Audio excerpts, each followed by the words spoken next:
Moin. Leinen los. Schön, dass ihr da seid.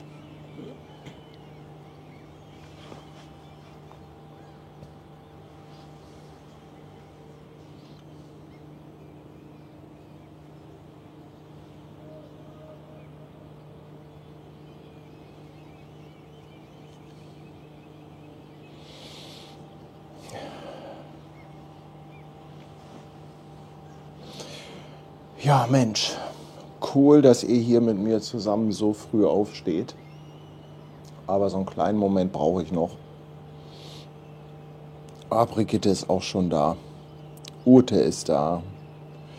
Anja Garlik, Andrea Meury, meine liebe Frau Tanja, der Nilsi, Renate, ach Mensch, ihr seid ja verrückt. Ihr seid echt verrückt, Leute. Das rührt mich ja fast, dass ihr so früh aufsteht. Oh, dieses Möwengeschrei, herrlich. So, ich glaube, die Festmacher schlurfen jetzt auch mal rüber.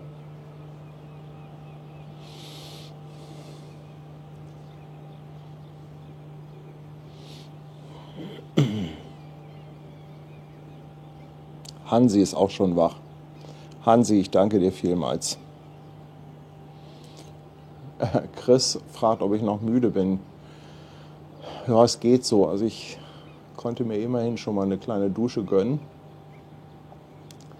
Aber ja, ich hatte natürlich noch keinen Kaffee. Habe es immer noch nicht geschafft, mir eine Kaffeemaschine nachzubestellen aufs Zimmer. Irgendwie vergesse ich das immer.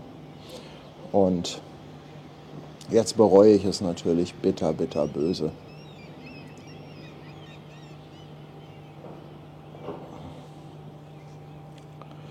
Christian Hering gibt einen Kaffee aus. Ich danke dir vielmals.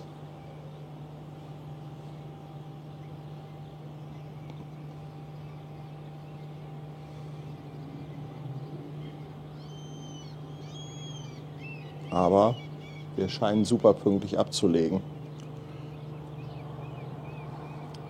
Ich glaube, das Horn zum Ablegen, das schenkt sich der Kapitän hier heute um die Uhrzeit.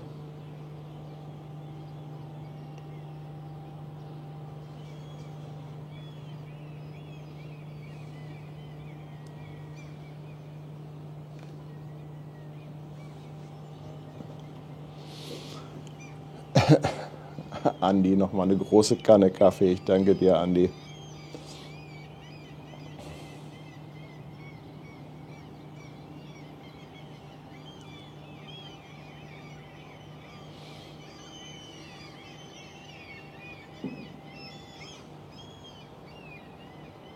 Niemand kann behaupten, dass wir nicht pünktlich wären.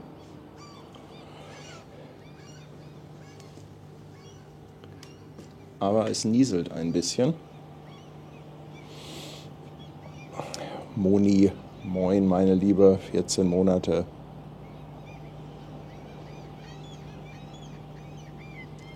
Ja, Brigitte sagt Frühaufsteher Kaffee. Ich dachte mir, wir legen hier erstmal ab. Und wenn wir dann fahren, dann werde ich auf jeden Fall mir in Ruhe ein Käffchen holen. Kann dann ja die Kamera hier einfach ein bisschen laufen lassen. Da kommen die Spaghetti.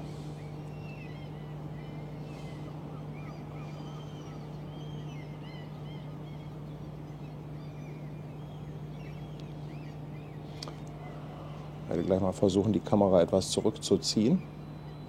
Ob das funktioniert, so regentechnisch.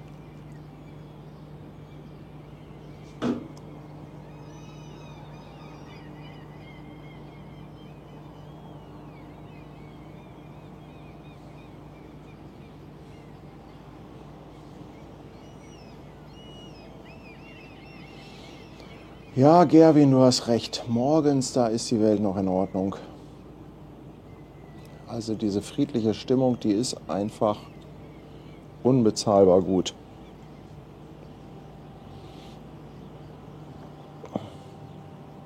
Ihr seid verrückt. Ihr seid völlig verrückt. Über 500 Leute.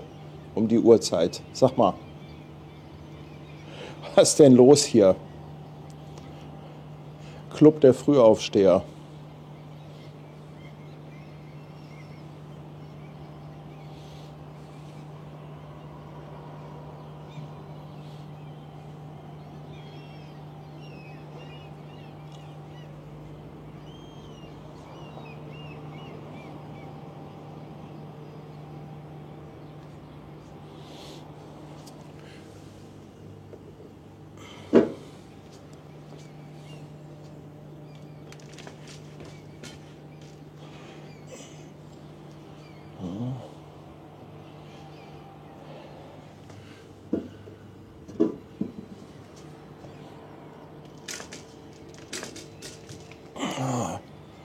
ganz zurück komme ich leider nicht. Irgendwo muss ich ja auch noch hinter die Kamera. Das ist sogar ein bisschen unbequem. Na, schauen wir mal, ob das Wetter hält. Hessen Metro, moin und danke für die verschenkte Mitgliedschaft. Ja, das nennt sich senile Bettflucht, Anton. Tony, good morning.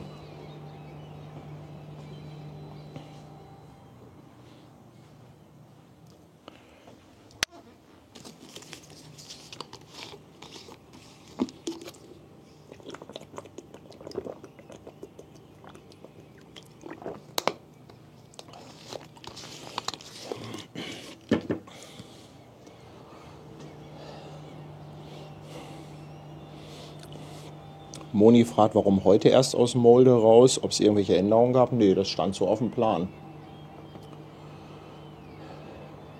Wir haben es halt nicht weit nach Ondalsnes. Da sollen wir ja schon um 9 Uhr fest sein. Und ja, deshalb fahren wir jetzt erst los.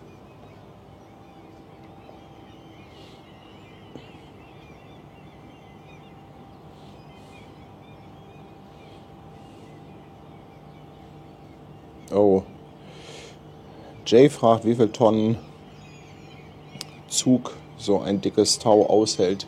Das kann ich dir gar nicht sagen. Man spricht bei den Leinen ja von der sogenannten Bruchlast. Was die für eine Bruchlast haben, diese großen Leinen, das müsste ich jetzt auch nachgucken.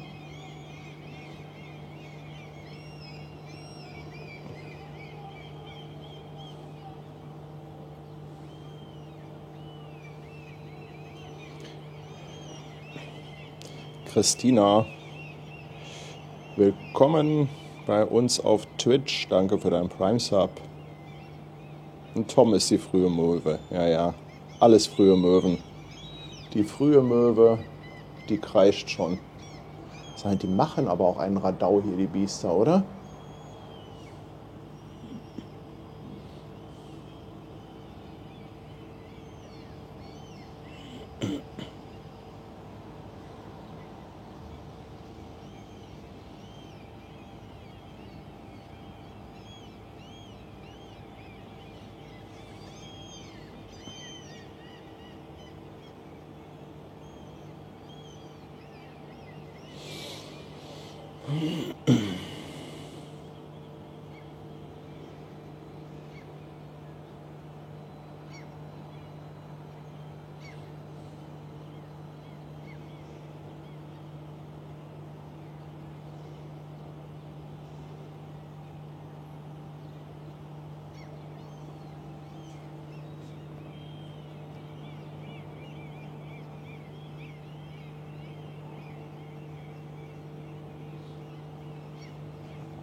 Martin, ja klar ist das Schiff leiser, wenn es liegt, aber ich hatte jetzt auch nicht das Gefühl, dass es während der Fahrt sonderlich laut ist. Kann natürlich auch an meiner Kabinenposition liegen.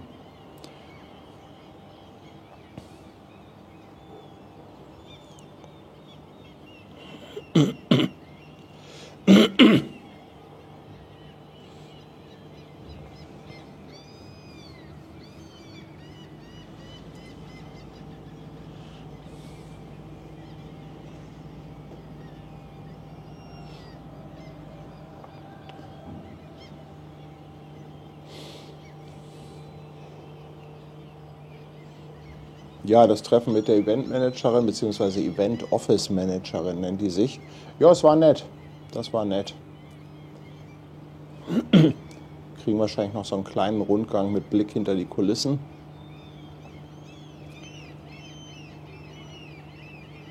Irgendwann die Tage.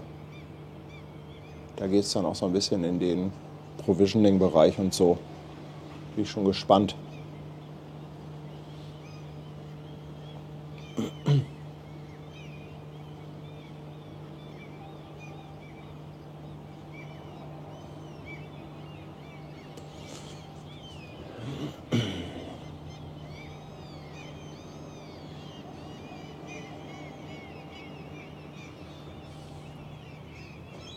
Ja, müsste eigentlich jeden Moment losgehen.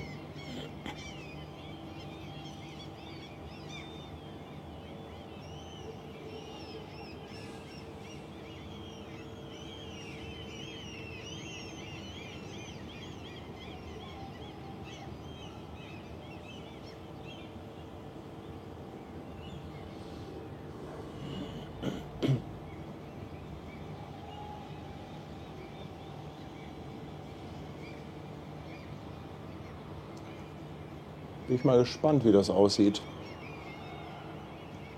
Vom Anlegen gestern habe ich ja nichts mitbekommen, da waren wir ja auch schon so früh hier. Das habe ich komplett verpennt. Mag hinter den Kulissen filmen, glaube ich nicht. Also streamen definitiv nicht. Ob wir da jetzt filmen dürfen, ja, weiß ich noch nicht. Muss ich mal schauen, werde ich sehen. So, ich höre Geräusche, klingt ein bisschen nach Bugstrahlruder.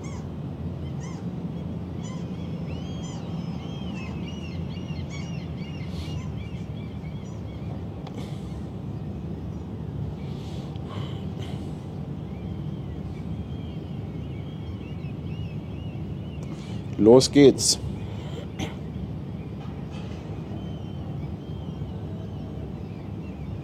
Aber ist doch auch ganz cool. Da kann man quasi mal die komplette Fahrt von Molde nach Åndalsnes ihr wisst schon, was ich meine.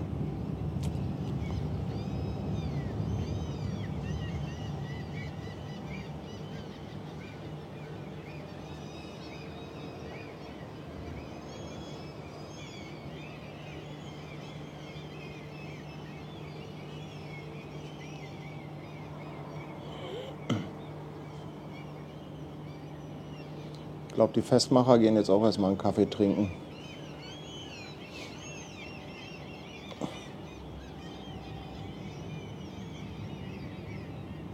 Um 9 Uhr sollen wir in Åndalsnes sein. Wenn der Kapitän so weitermacht wie bisher, sind wir um 8 da.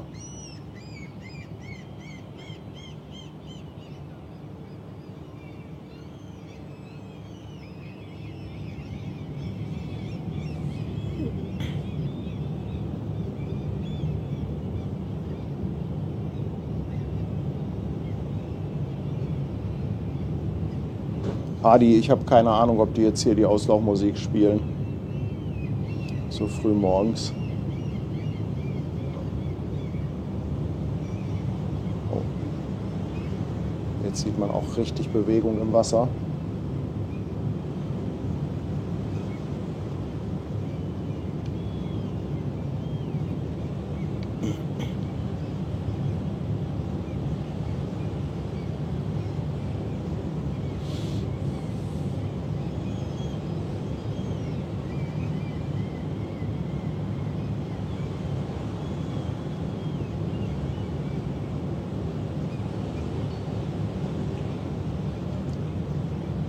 Stefan, ich glaube, wir fahren dann heute Abend schon weiter aus Åndalsnes.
Nilsi, danke, dass du mit uns gerne früh aufstehst.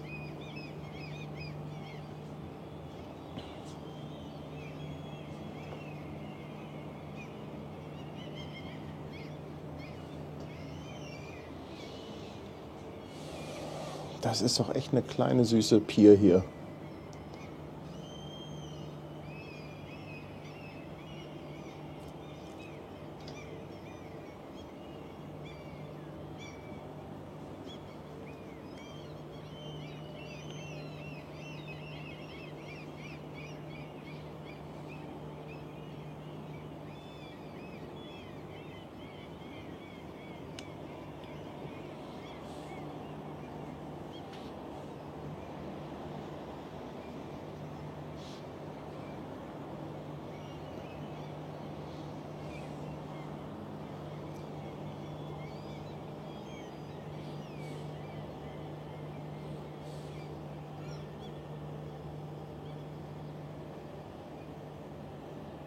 Ist allemal besser, als nur wegen Arbeit aufzustehen. Ja, Postbüttel, wundert mich, dass du noch gar nicht unterwegs bist.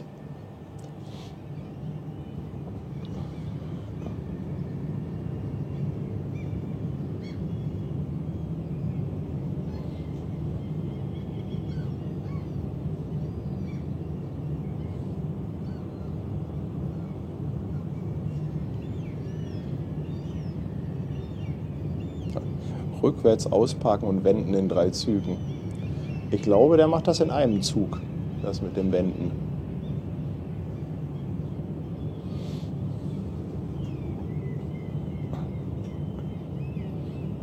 Marc möchte ein Horn aus der Konserve haben. Könnt ihr das schon ab heute Morgen?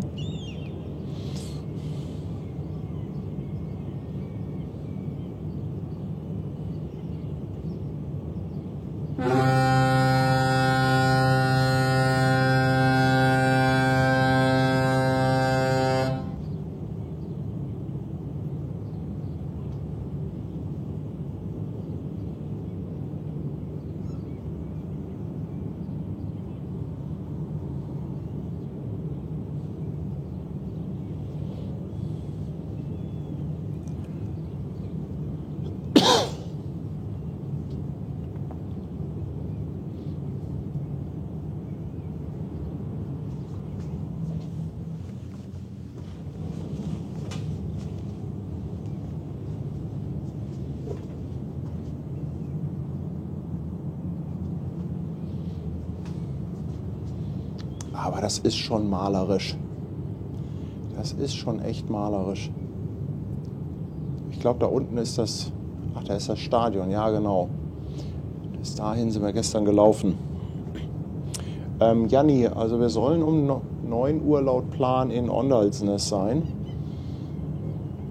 Ja, und da der Captain ja flott unterwegs ist, könnte ich mir vorstellen, dass wir schon 8:30 Uhr oder so da sind.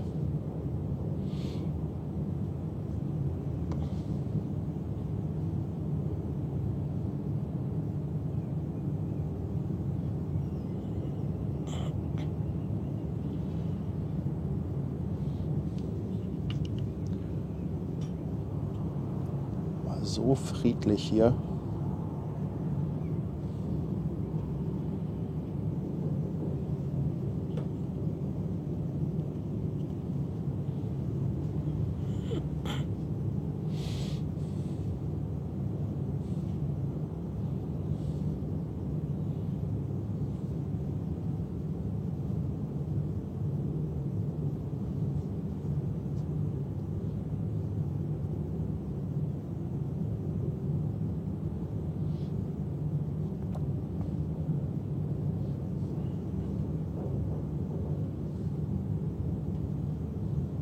ich glaube, da hinten müssen wir auch wieder rein. Also, wenn ich das auf der Karte richtig gesehen habe, fahren wir jetzt einfach so ein kleines Stück voraus. Und da ist so eine Mini-Insel mit so einer Art Mini-Leuchtturm. Ich glaube, da müssen wir rum. Und ja, dann Linkskurve oder Backbord. Da geht es dann wieder rein.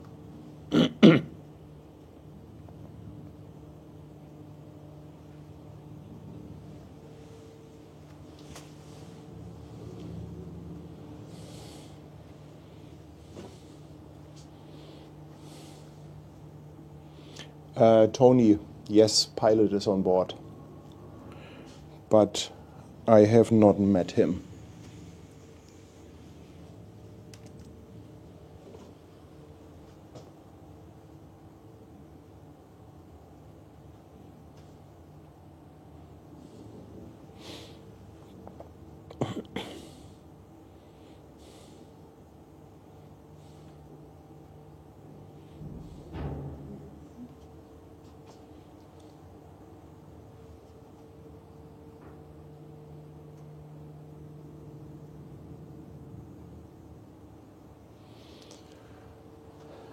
Ja, wir sind in Position. Oh, mal gucken, ob wir da fahren wir doch dann gleich bestimmt auch nochmal dran vorbei. Da ganz hinten sieht man richtig cool wieder die Wolken an den Bergen hängen.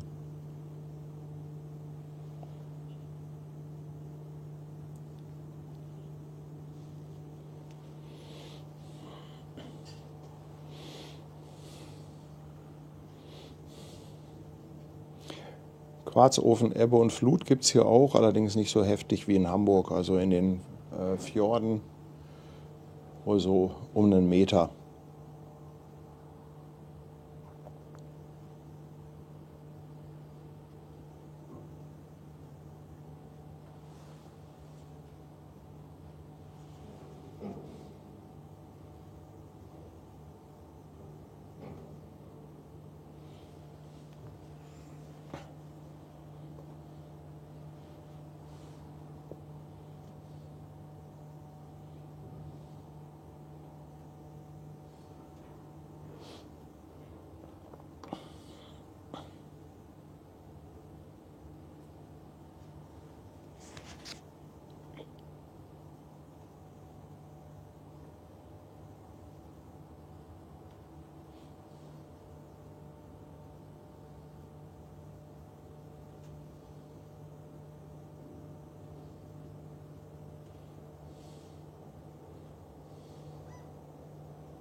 Tony, thank you for coffee and more coffee.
Wahrscheinlich ist das der Stream mit dem geringsten Sabbelanteil.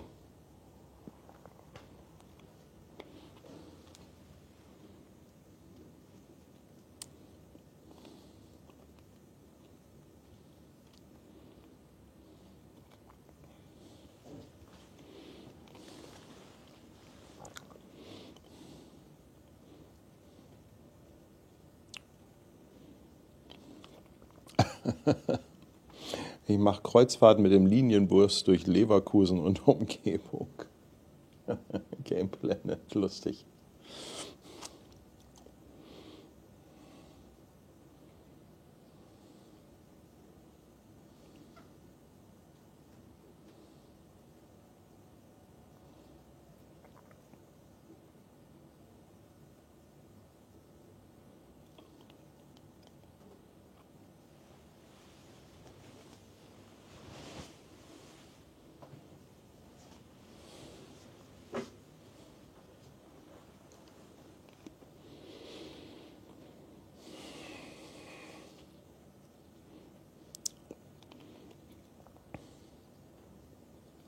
Nee, Detlef, ohne Kaffee läuft das hier noch nicht so richtig. Aber wenn wir da gleich rumgefahren sind, das will ich mir gerne angucken, dann werde ich mir irgendwann mal einen Kaffee holen. Dann gucke ich mal, dass ich die Kamera hier ein bisschen unter das Dach stelle. Und dann mal so verschwinde ich mal so für eine Viertelstunde.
Ist da ein kleiner Leuchtturm? Ja, ein Leuchtturm ist das, glaube ich, nicht. Aber irgendein Seezeichen oder ähnliches ist da auf dieser Insel.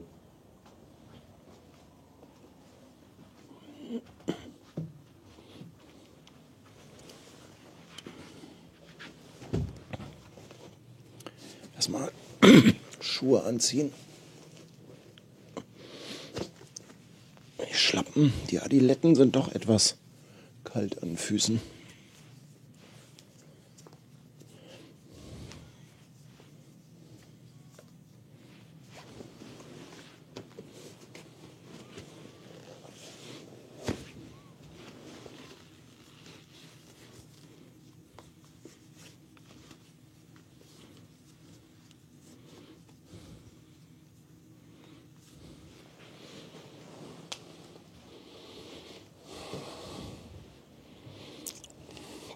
Moin Malte, mein Lieber. Bist du auch schon wieder unterwegs?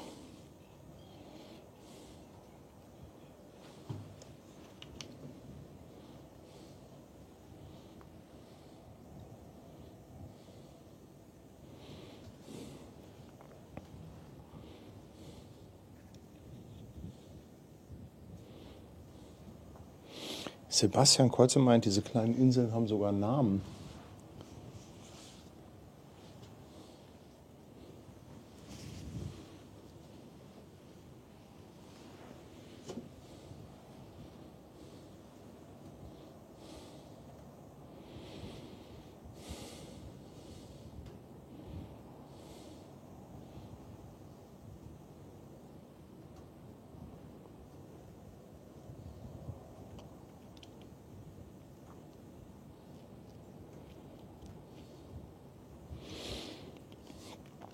Guido möchte wissen, ob ich in Ondalsnes mit der Seilbahn auf den Berg da hochfahre.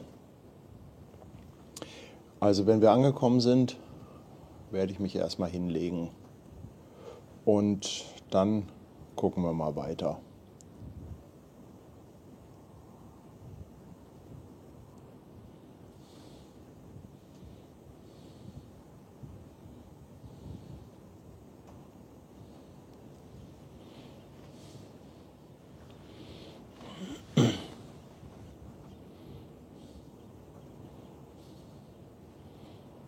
Haki ist auch schon da. Moin. Ja, aber so langsam ist natürlich für alle, die arbeiten müssen, auch Aufstehenszeit.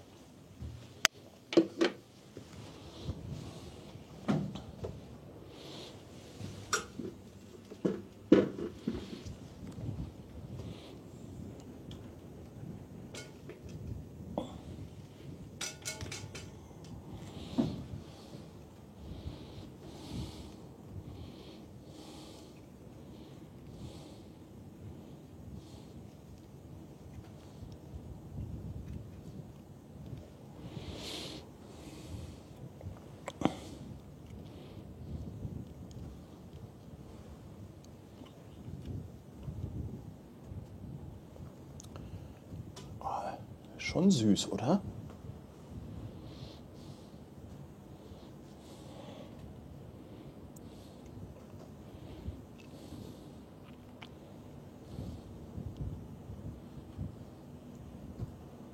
Und eine Fähre kommt da hinten auch.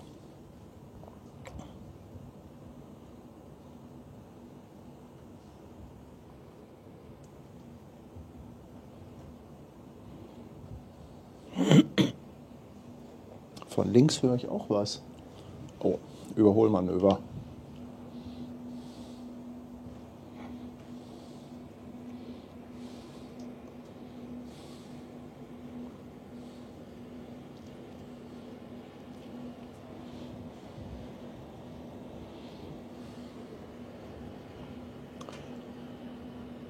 Ja, nee, ja, Temperatur ist aktuell. Ob sie stimmt, kann ich dir aber jetzt nicht sagen. Was steht denn da eigentlich aktuell?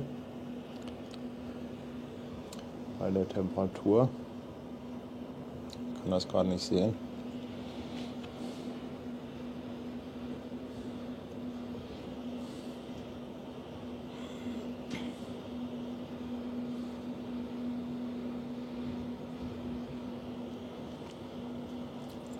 Zwölf Grad kommt aber gut hin.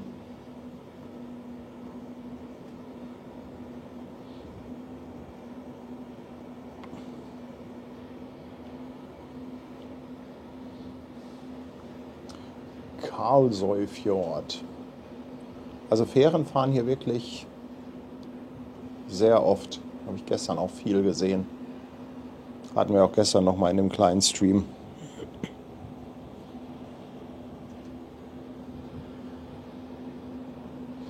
Ja, und ich glaube, hier geht es jetzt gleich links rum.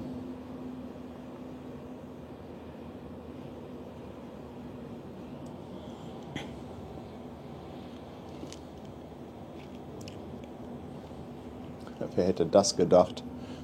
Um die Uhrzeit so viel Zuschauer dabei.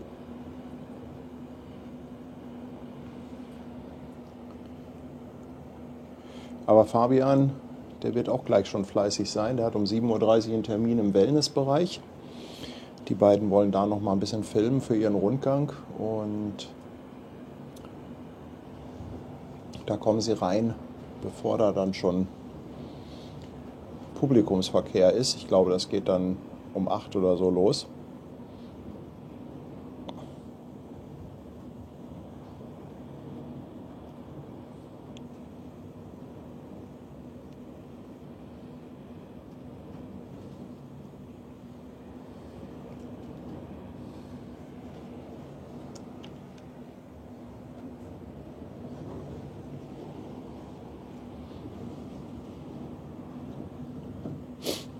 Ja, jetzt ein Hornbattle. Die werden sich hier bedanken, die Anwohner.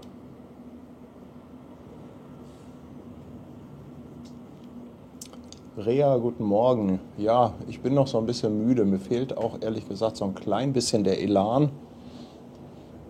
Finde es aber gerade ganz schön, mir das einfach anzugucken. Nur das Sabbelwasser, das habe ich heute Morgen noch nicht gefunden.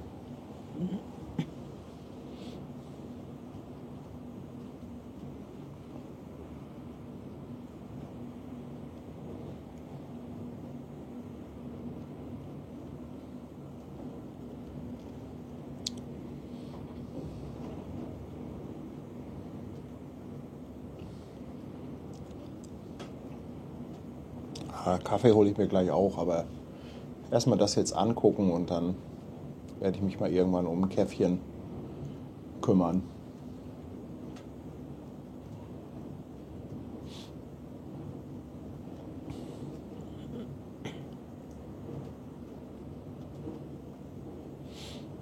Die Henry schreibt, moin Paddy, du bist eine schöne Bekleidung auf meinem Weg zur Arbeit.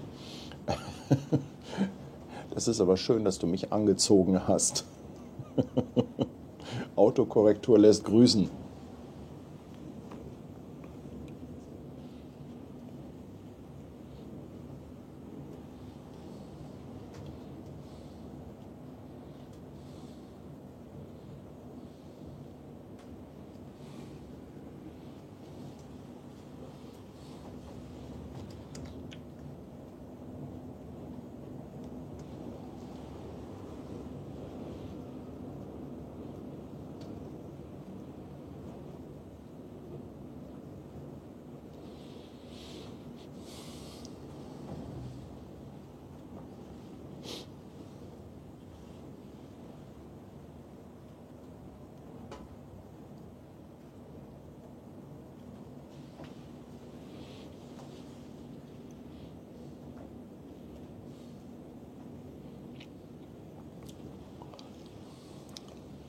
Also Ankunft in Ondalsnes ist laut Plan schon 9 Uhr. Wobei die Zeiten, die angeben, das ist ja immer schon, also mindestens das, wo wir fest sind. Manchmal ist das Schiff sogar dann schon freigegeben. Also es kann sein, dass wir schon so gegen kurz nach 8 da irgendwo ankommen.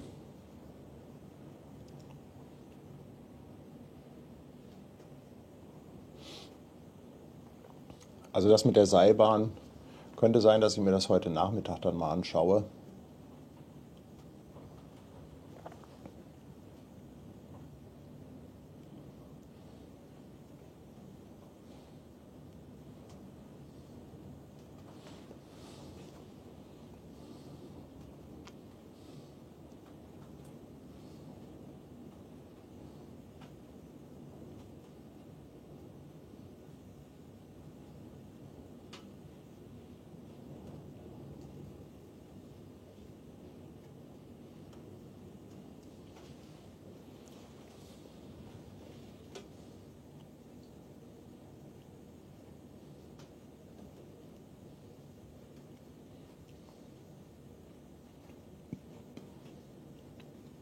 Hexe bedankt sich auch für den frühen Stream.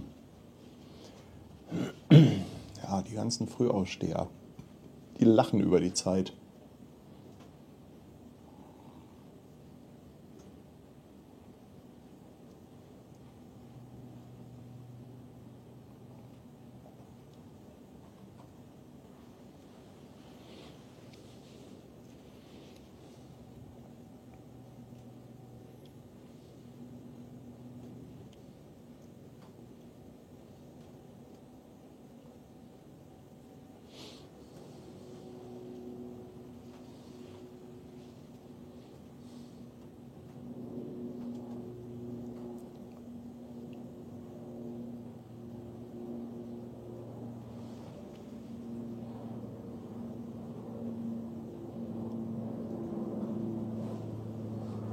Flugzeuge gibt es hier sogar.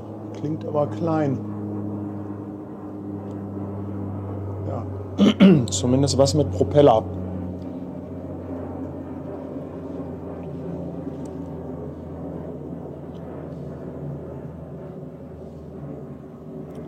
Nee, Wanderer durchgemacht habe ich nicht. Also ein paar Stunden geschlafen habe ich schon.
Ich glaube, wir drehen auch schon nach Backbord rüber.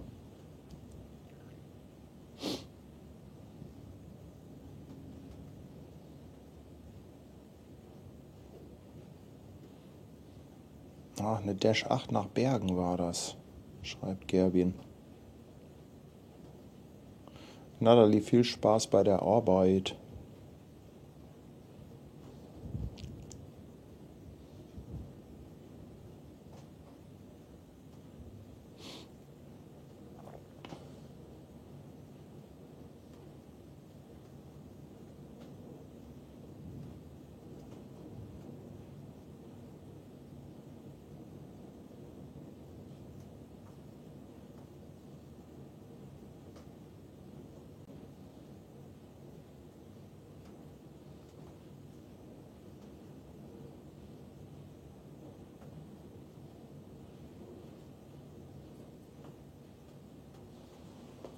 Muss mal gerade selber auf dem Wesselfinder gucken, wo wir eigentlich stecken.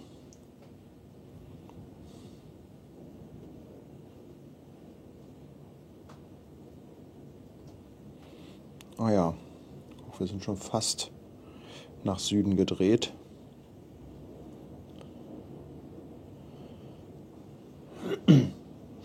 Und dann geht's da hinten rein.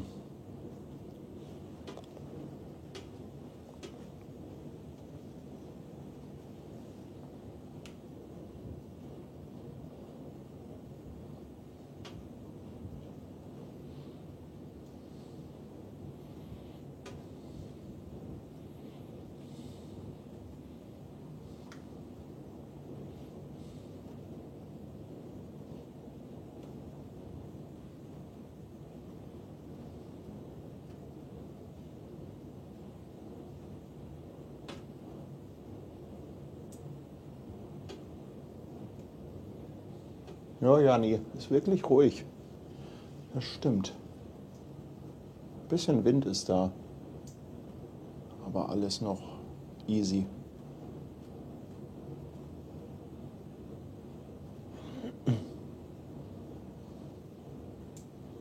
Da hinten ist so ein Berg, der auf der linken Seite, der sieht aus wie so eine fette Kugel.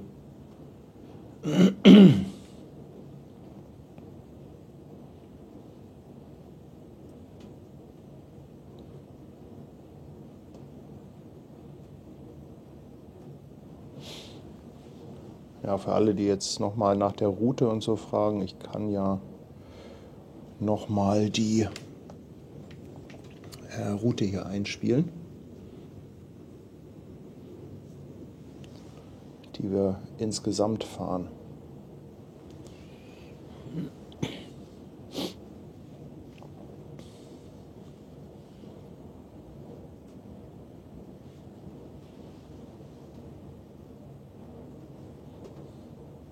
Oh, Luftlinie haben wir nur 19 Meilen bis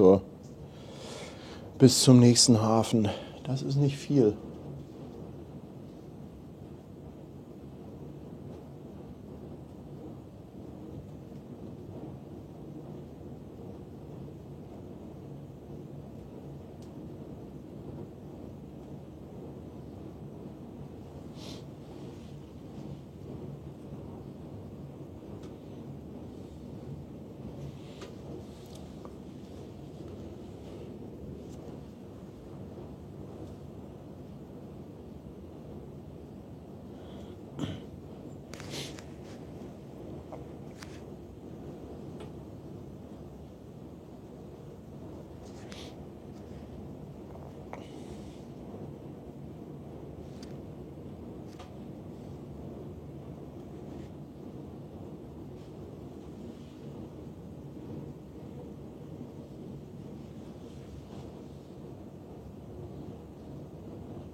Selbst wenn das hier nur ganz, ganz leicht nieselt, dann sammelt sich das ganze Wasser vorne am Bug. Das ist ja alles hier, ist ja alles sehr schräg. Dann tropft das hier runter.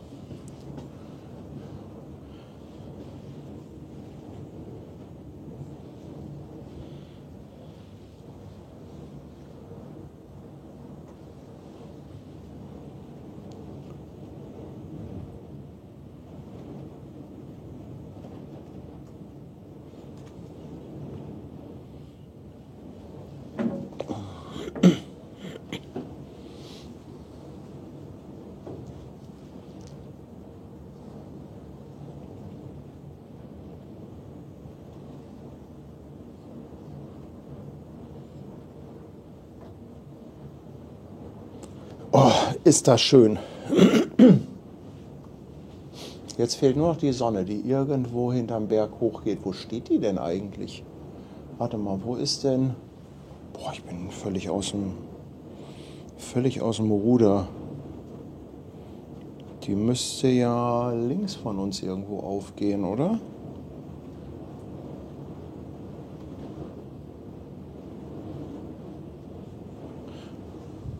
Osten? Ja, irgendwo da hinten. Nichts zu sehen.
Ja, Rea, ich muss dir absolut recht geben. Also der gute Sebastian, der ist wirklich unsere Moderationsmaschine.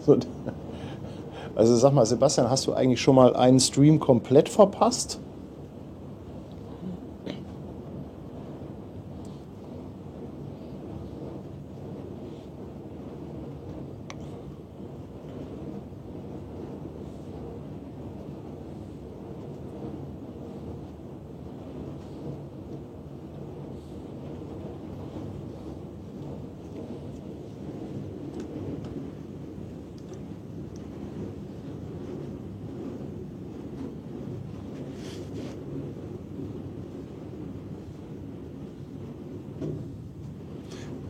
Ich glaube, mein YouTube-Chat hat sich gerade mal wieder verabschiedet, kommt aber gleich wieder.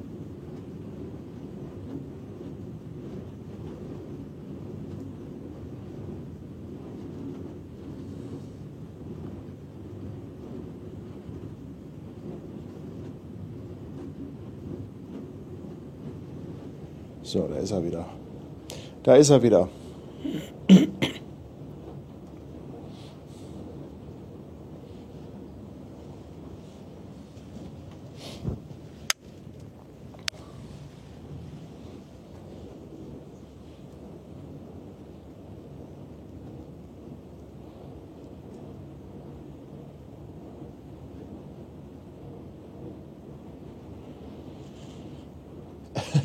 Sebastian darf ja gar nicht mal einschlafen.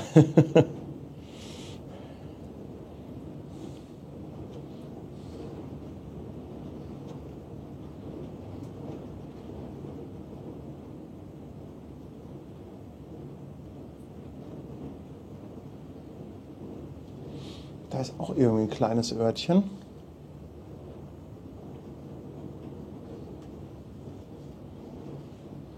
Ist da ein Segel oder? Ist sehr weit weg. Seht ihr das in der Mitte? Oh, näher ran komme ich gar nicht. Sieht aus wie ein großes Segel. Oder ist das ein Gebäude? Könnt ihr das erkennen?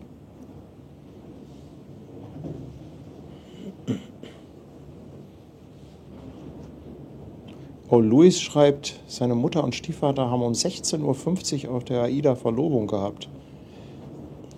Hier jetzt auf der AIDA Prima mit uns? Das ist ja cool. Dann mal herzlichen Glückwunsch.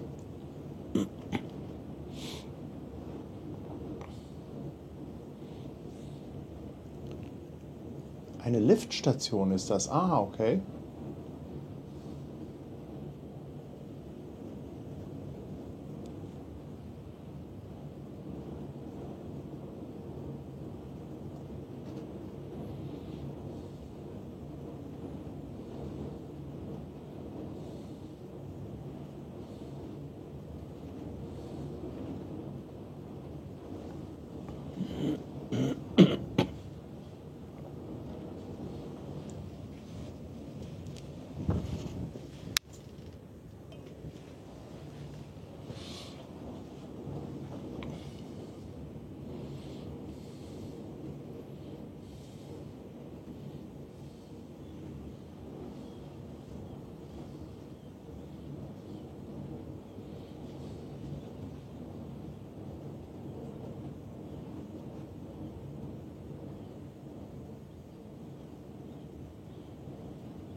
Ach, ist das nicht friedlich, Leute?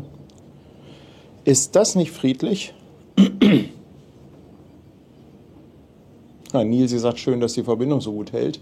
Nilsi, wir reden mal am besten gar nicht drüber und hoffen, dass das jetzt hier alles klappt. Aber wir sind jetzt auch nicht in so einem engen Fjord. Hier außen herum sind dann doch einige Ortschaften. Bis jetzt sieht es sehr gut aus.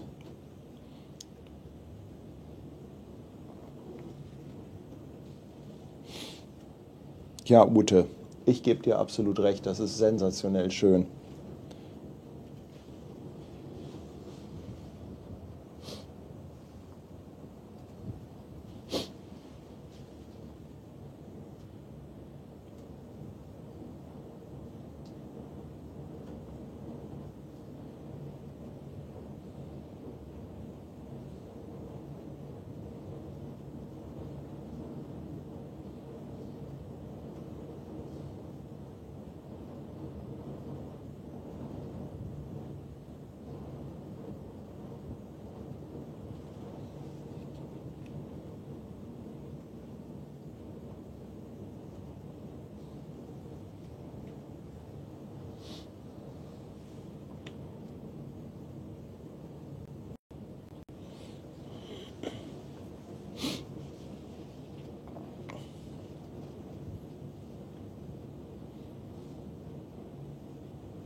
Da ist sogar ein kleines Bötchen.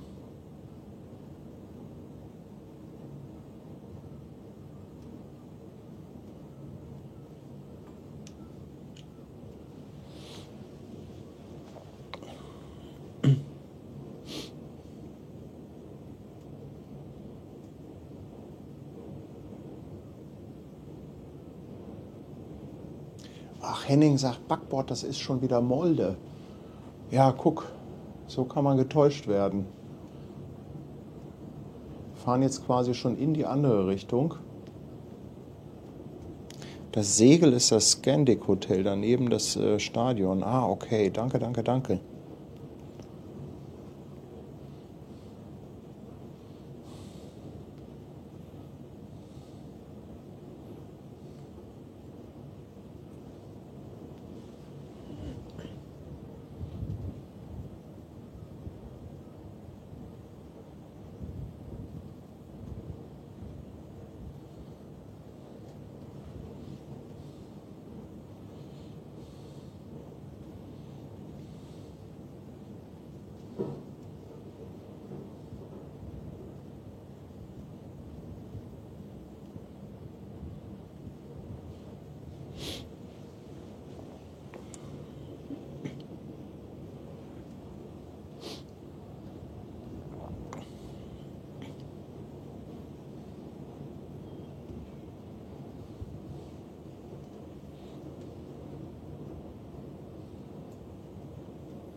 Bastian ist seit 17 Monaten dabei, sehe ich gerade, eben übersehen, und schreibt, wie ist denn so mein Fazit nach den ersten Tagen auf einem Kreuzfahrtschiff? Ist es was für dich? Ja, also ich finde, das ist schon echt eine schöne Sache, so eine Kreuzfahrt. Also mir gefällt das richtig gut. Ist natürlich auch ein tolles Fahrtgebiet, Norwegen.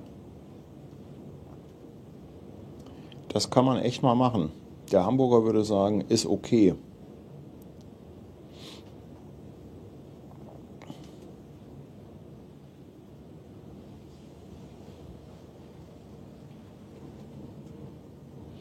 Aber das Bötchen hatte auch einige Möwen um sich herum.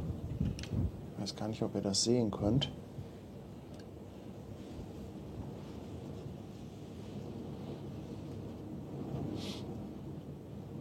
Die warten alle auf Frühstück.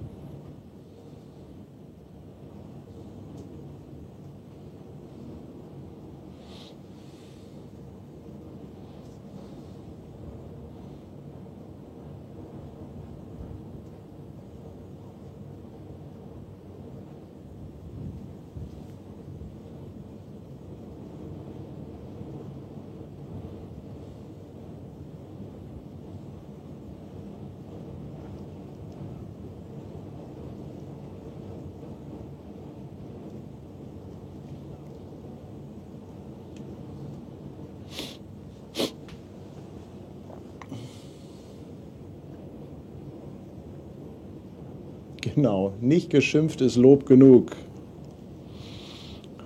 Thomas, ich begrüße dich bei uns auf dem Kanal. Schön, dass du dabei bist. Jetzt kommt aber so ein bisschen Spray von rechts. Habe ich aber auch so nicht bestellt. Ich werde mal gerade eine andere Jacke anziehen.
Jetzt kommt doch ein bisschen Regen hier aus der falschen Richtung.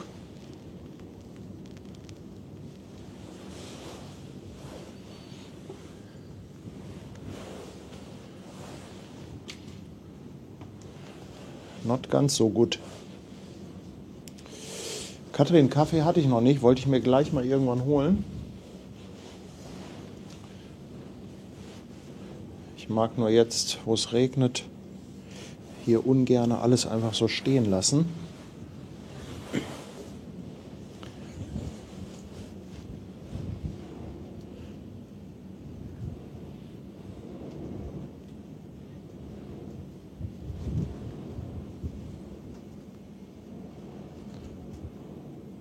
Aber vielleicht hört das ja auch gleich wieder auf.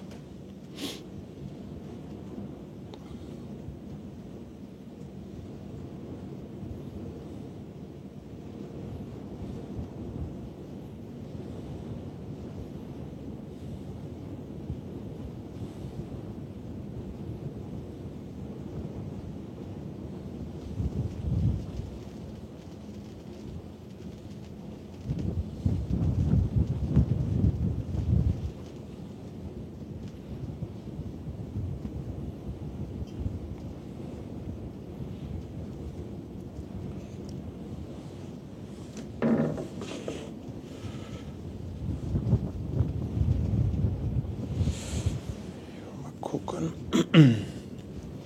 dass hier irgendwie noch etwas anders gebaut bekomme. So.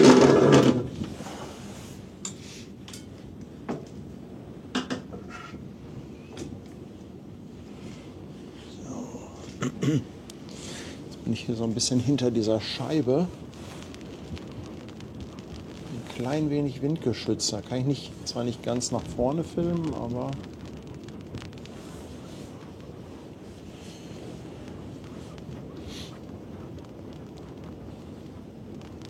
kommt jetzt aber auch richtig schön diagonal, der Regen.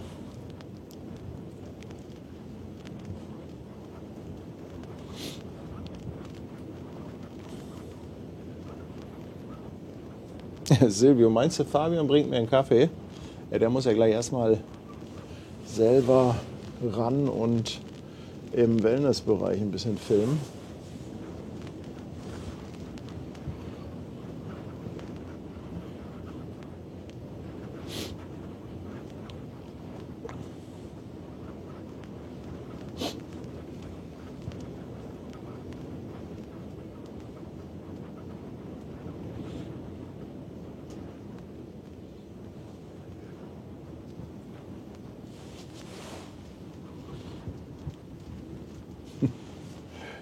Hier kann ich durch die Scheibe filmen.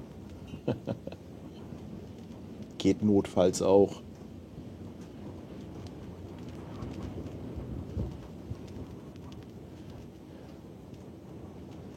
Matze, moin. Danke dir für 2 Euro.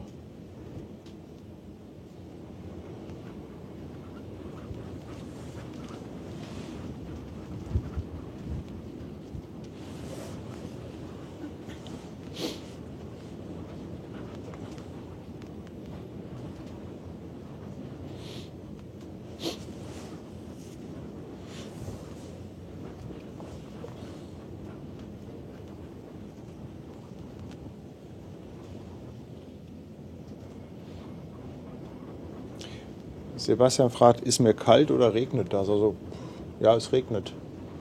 Ist halt so ein feiner Niesel, aber der Wind steht halt extrem doof gerade. Ich hoffe, ja, dass wir gleich nochmal irgendwie drehen und das besser wird. Oder es aufhört. Ja, und kalt, nee. Also es ist natürlich draußen schon frisch, aber dicke Jacke an. Und jetzt stehe ich halt so halb in der Kabine.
Mal, so schlimm ist es durch die Scheibe jetzt gar nicht, oder? Wenn ich da so ein bisschen reinzoome.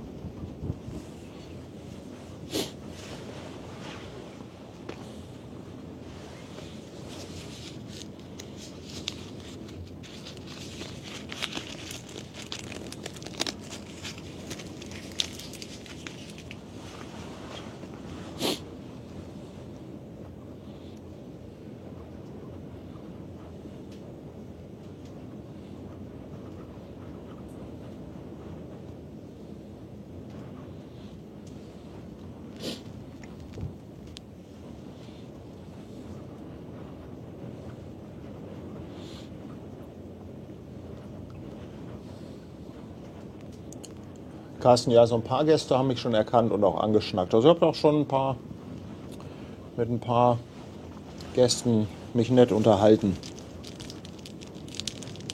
Brigitte meint, ich brauche jetzt meinen Kaffee.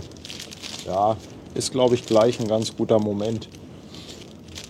Allerdings warte ich lieber bis noch so eine Viertelstunde, denn dann brauche ich nur zur AIDA Lounge auf Deck 8 den frühen Kaffee. Da müsste ich ja jetzt zum Beach Club. Der ist viel weiter von hier.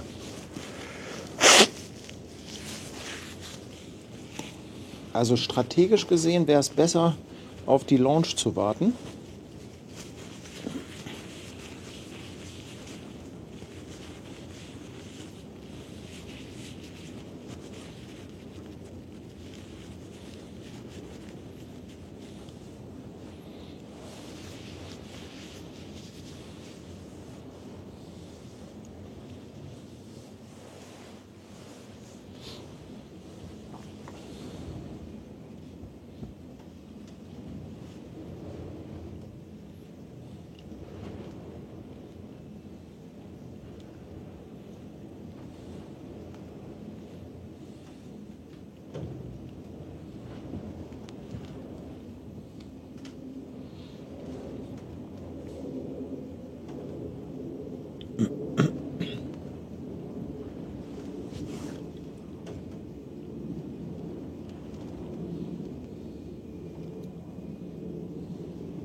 Ja, ich kann ja jetzt auch frühstücken gehen und den Stream dann nachgucken, oder? Ja, genau. Ist alles festgehalten, Gregor.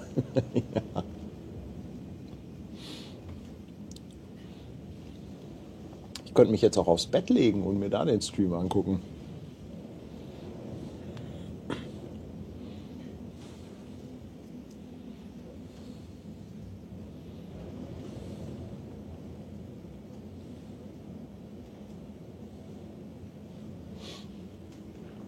Das ist so rührend, dass ihr euch alle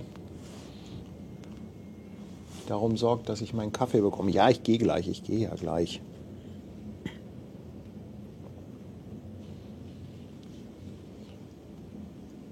Aber warum nicht einfach noch einen Moment warten und es dann bequemer haben?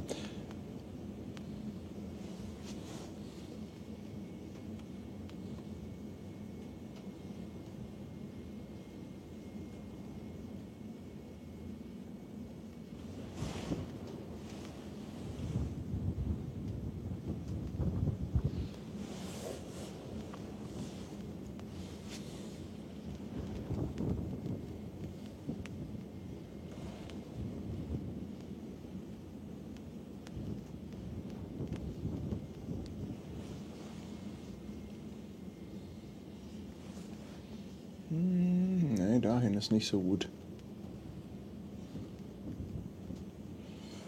Das klappt nicht.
So, dann werde ich die Kamera mal noch so ein kleines bisschen zurückholen. Dann steht die noch etwas geschützter. Ihr bekommt die Perspektive hier ein bisschen leicht nach Backbord. Und muss ich mal gucken, wo ich das Mikro lasse.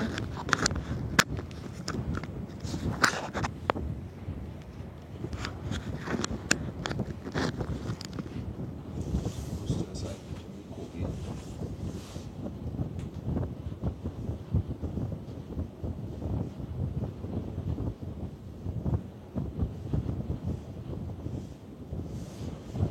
Ich bin dann jetzt mal so eine Viertelstunde weg. Macht keinen Unfug und bitte bleibt ungeduldig.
Hallo, ich bin der Neue. Ich bin jetzt auch da. Mit Kaffee. Da bin ich im wahrsten Sinne des Wortes mit der Neue. Ja, das geht morgens dann doch flott. Was ich ja total vergessen habe, um die Uhrzeit kann man ja sogar den Fahrstuhl nehmen.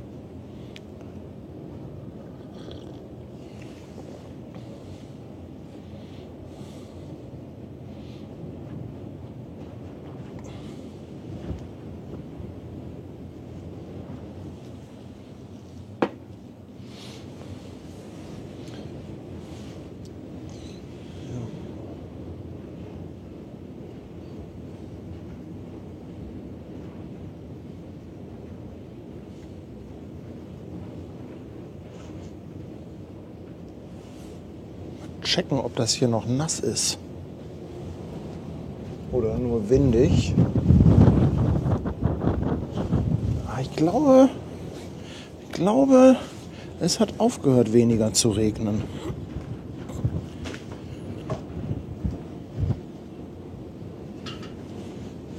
Können wir wieder ein bisschen vor das Fenster umziehen? Wow, ja, jetzt haben wir ein Bild und Paddy hat einen Kaffee. Geht los, vorbei mit der Ruhe.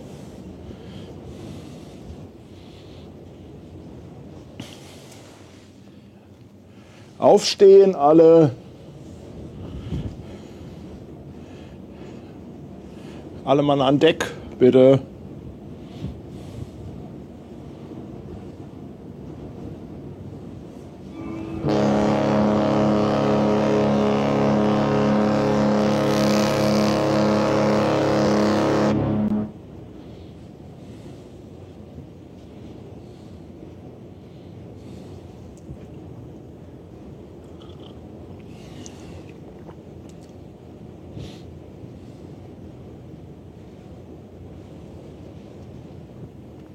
Oh, wie geil jetzt da durch diese Berge.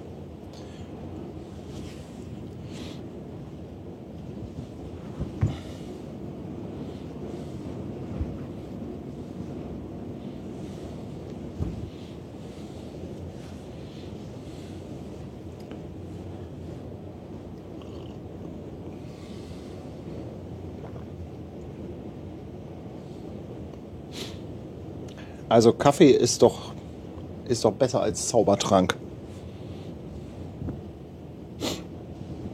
Ja, vorm Kaffee war es friedlicher.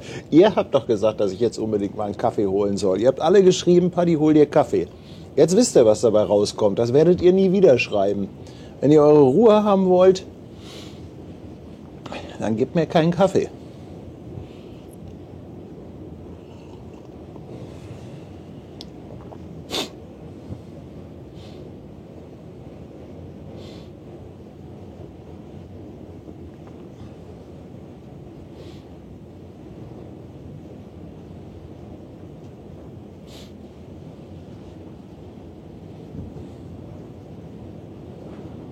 Ja, ihr wolltet im Chat nur mal alleine sein. Ja, glaubt ihr denn, dass ich unterwegs nicht den Chat gelesen habe?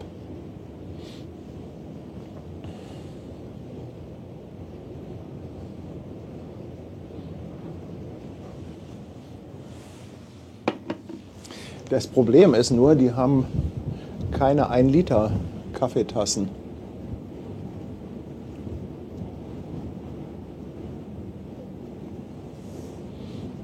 Ich glaube, ich brauche ein Foto.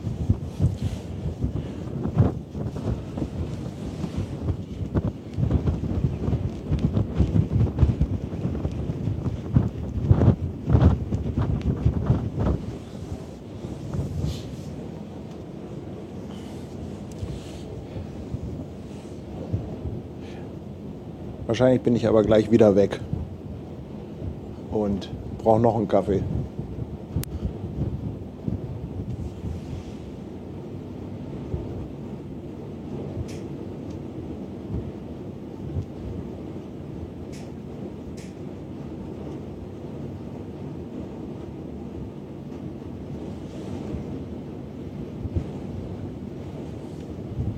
Ja, Sebastian, ich hätte tatsächlich gleich ein paar Tassen mitnehmen sollen. Also auf die nächste Reise so eine große Thermoskanne mitnehmen.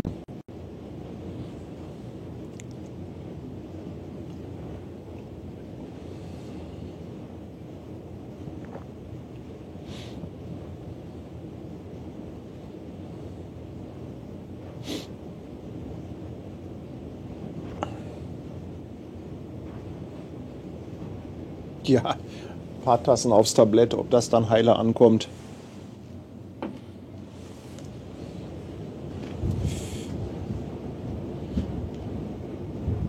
Aber ich sage euch was, das Netz wird gerade etwas schlechter.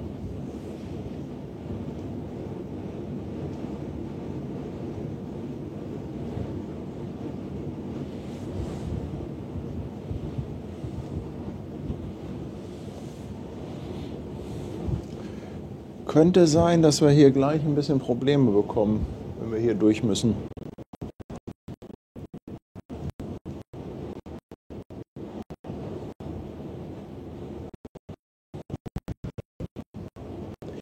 Oh, Ben hat Geburtstag, schreibt Tanja gerade.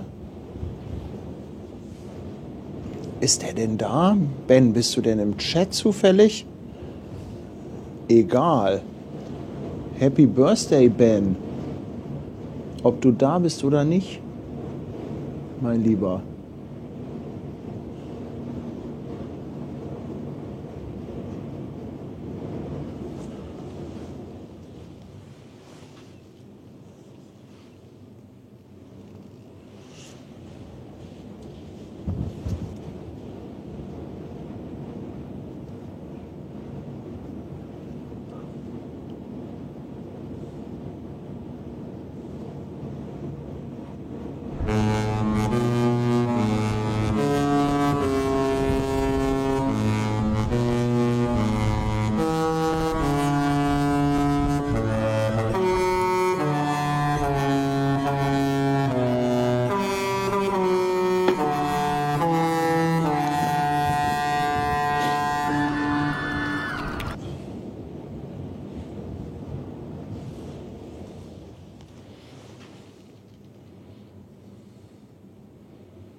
Drückt mal die Daumen, drückt mal die Daumen. Netz wird gerade sehr schwach.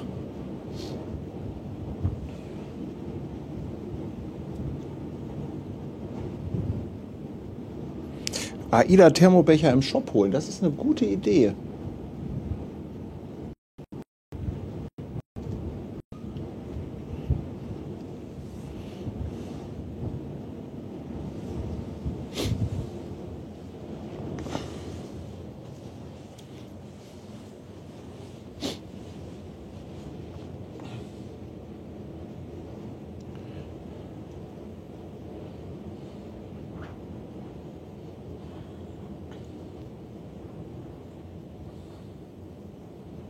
Oh, da muss ich Ben heute aber auf jeden Fall mal anrufen.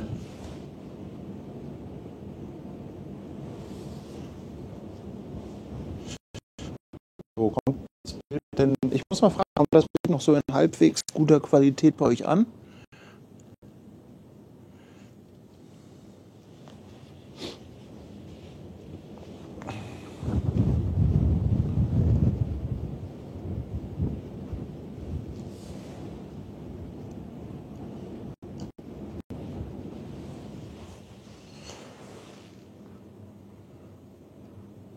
Ist noch okay, ja.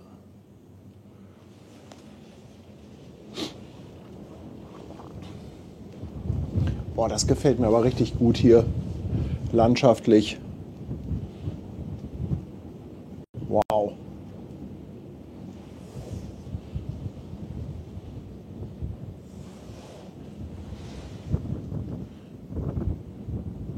Wow, wow, wow.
Shit, Kaffee schon wieder alle.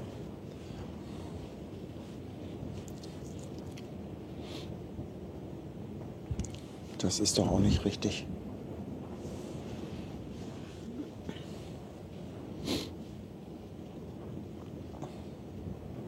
Also dafür hat es sich doch jetzt gelohnt, früh aufzustehen, oder?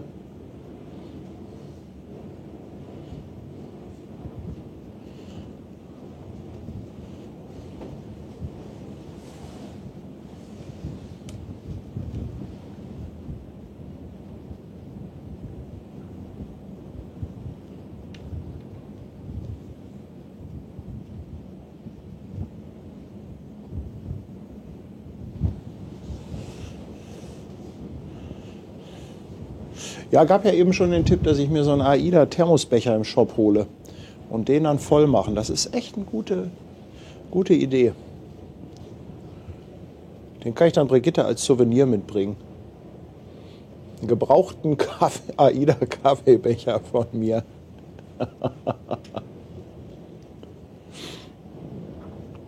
Ach.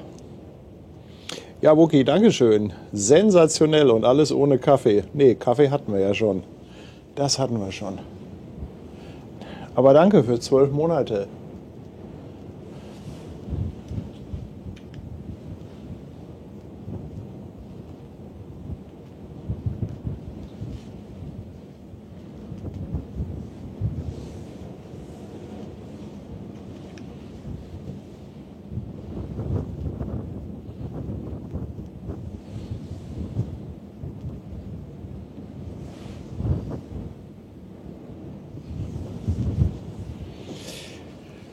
Katrin, ich danke dir vielmals. Eine verschenkte Mitgliedschaft. Herzlichen Dank dafür.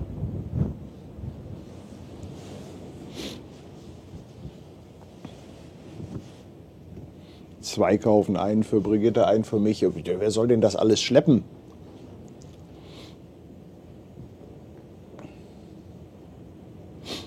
So, jetzt wird das Netz auch wieder etwas besser.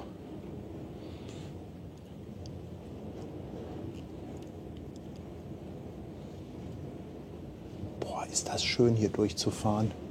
Leute. Hätte ich mich geärgert, wenn ich geschlafen hätte. Aber gut, dann hätte ich es ja auch gar nicht gewusst.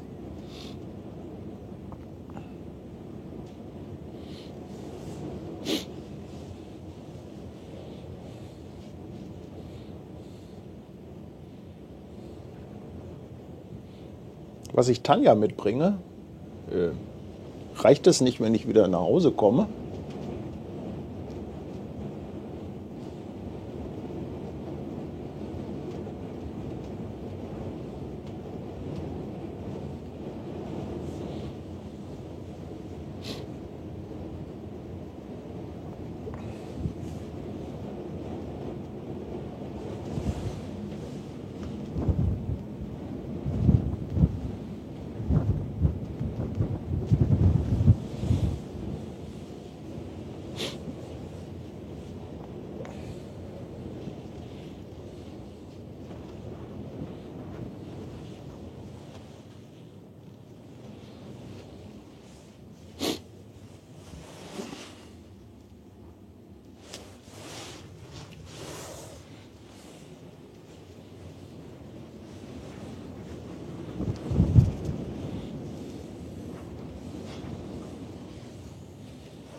Der Chat wird grün. Dank Petri55 mit einer verschenkten Mitgliedschaft. Dankeschön.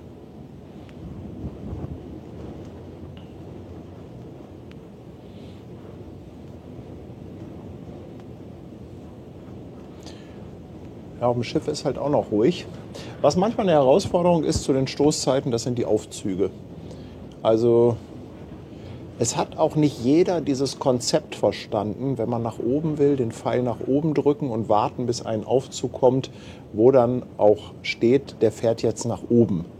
Also es gibt dann doch sehr viele Menschen, die einfach den nächsten Aufzug nehmen, wo die Tür aufgeht, sind auf Deck 8, wollen auf Deck 15 und schimpfen dann los, wenn dieser Aufzug plötzlich nach Deck 4 fährt. Ja, das ist natürlich auch nicht so einfach, aber je nach Uhrzeit kann es schon mal sein, dass das mit den Aufzügen ein bisschen länger dauert. Ist nichts für den ungeduldigen Paddy. Und da ich ja hier meine Bergsteigerwoche habe, trainiere ich an Bord mit Treppensteigen.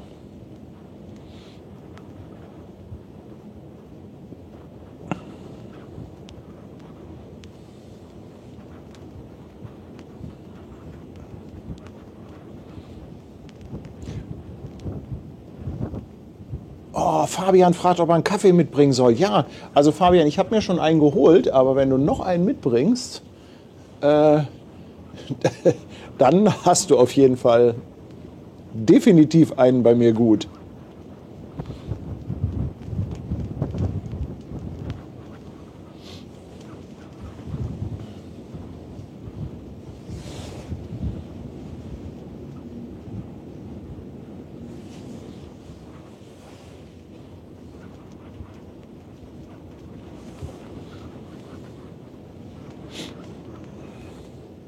Ingo, gestern hatte ich in der Tat Muskelkater. Also gestern Morgen taten mir schon gut die Waden weh. Das hat sich dann aber über den Tag ganz gut gelegt.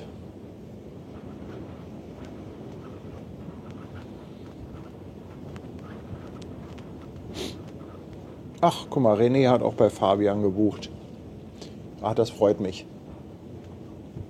Der macht das schon ganz gut, muss man sagen. Also bei Fabian merkt man, dass der da wirklich Herzblut reinsteckt. Ne? Das ist so sein Ding, das ist sein Baby. Ich meine, der ist 29 Jahre alt. Guckt euch das mal an, was er da auf die Beine gestellt hat. Das ist schon echt, muss man sagen, bewundernswert.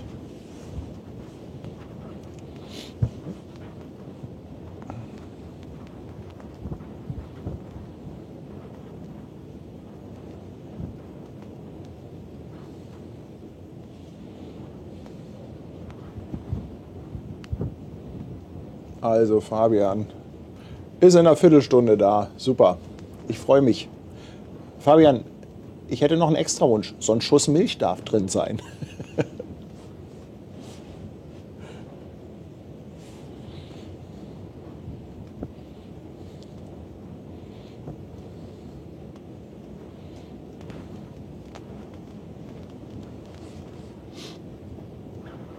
Ja, die Tagesplanung sieht so aus, dass, wenn wir angekommen sind, dann ist es ja noch relativ früh, 9 Uhr werden wir circa da sein.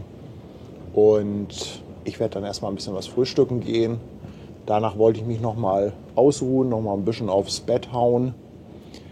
Und vielleicht dann heute Nachmittag mal an Land gehen. Da soll ja diese Seilbahn sein. Schauen wir mal, wie das Wetter sich entwickelt.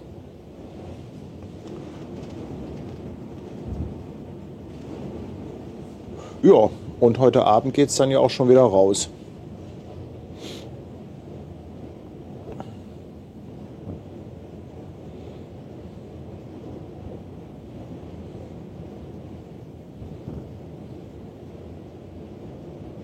Ja, auf der Skalar bin ich auch immer Treppe rauf und runter. Aber die Skalar ist ja, was Anzahl der Stufen angeht, ist ja Kindergeburtstag gegen die AIDA.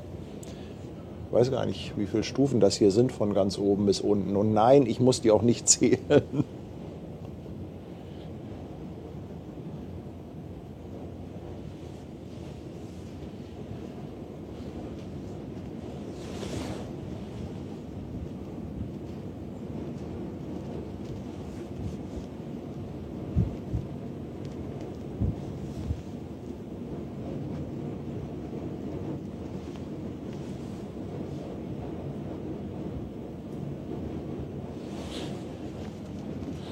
Warum sagt mir denn eigentlich niemand,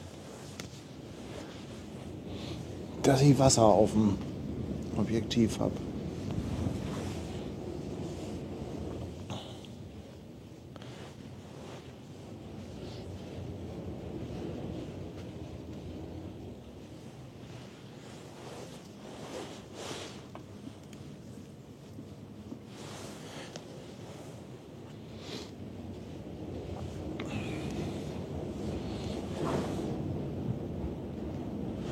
Oh, ich glaube, wir sind auch netzmäßig jetzt gerade wieder auf Fullspeed.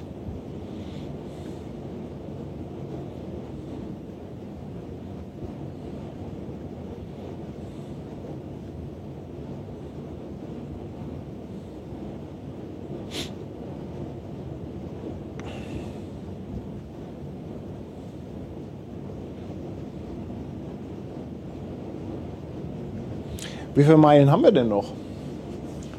Vielleicht mag mal jemand nachmessen.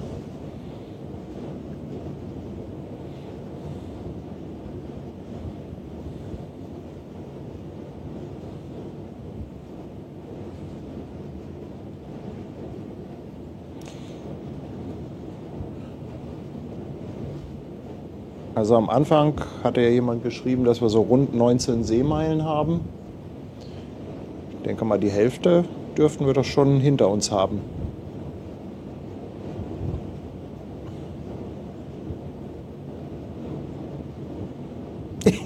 Andreas ist auch da. Was stimmt mit mir nicht? Die Glotze noch vor der Arbeit eingeschaltet. Ja. Moin, Andreas. Also rund 6 Meilen haben wir noch.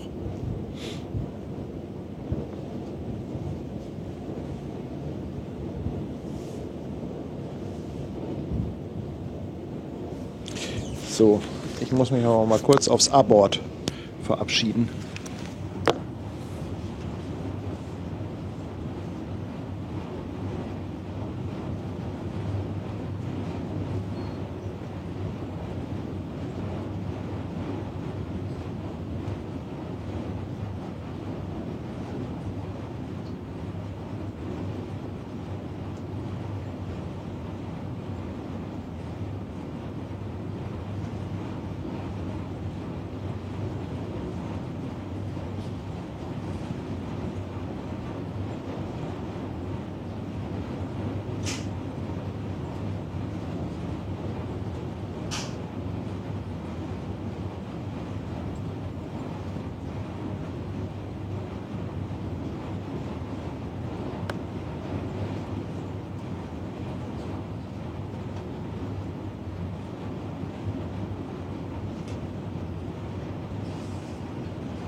So. Wieder da. Andreas beteiligt sich am Thermobecher für Brigitte. Dankeschön. Danke, danke. So, die nächsten fallen aus dem Bett. Mensch, Leute, Wahnsinn, wie voll das hier ist.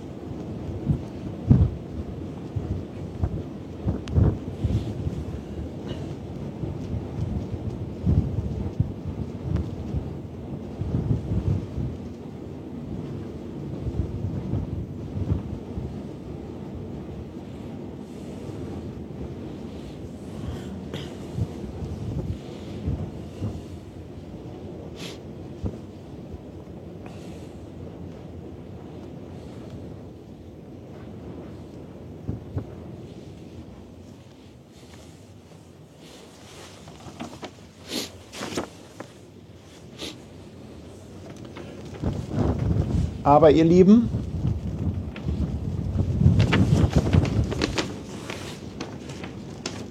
für Brigitte ist schon eingekauft. Da.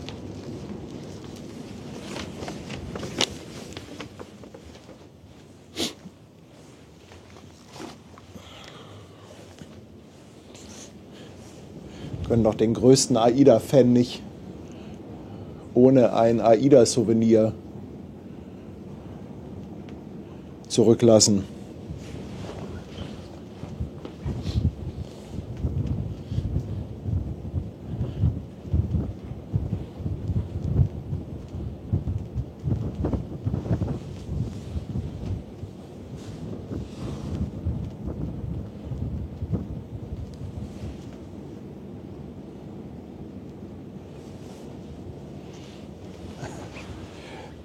Genau, Brigitte kriegt eine AIDA-Tüte. Da war gar nichts drin.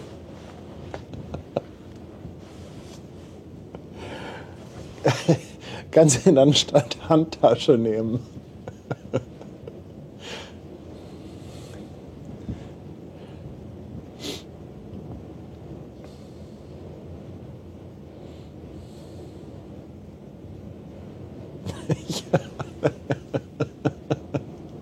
Brigitte kriegt eine Einkaufstüte.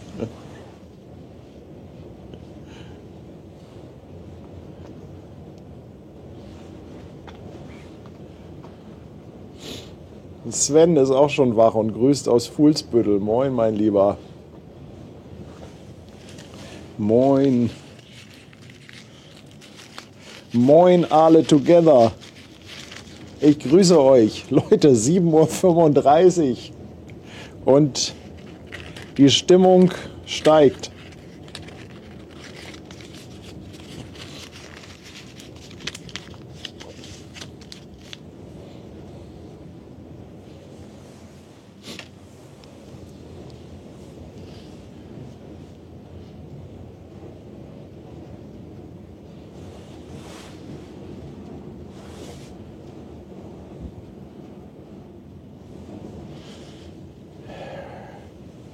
Krieger Delfin möchte eine AIDA Ultra Befehl. Ja, wobei, da muss ich ja mal aufklären, also da gibt es ja schon feine Unterschiede, ihr Lieben. Die AIDA Ultras und Brigitte, das sind 2 Paar Schuhe. Ja, also schmeißt das mal nicht durcheinander. Es gibt Brigitte und es gibt die AIDA Ultras.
Wenn Brigitte zu viel gepfiffen hat, bevor sie dann Schnappatmung kriegt, kann sie in die Tüte atmen.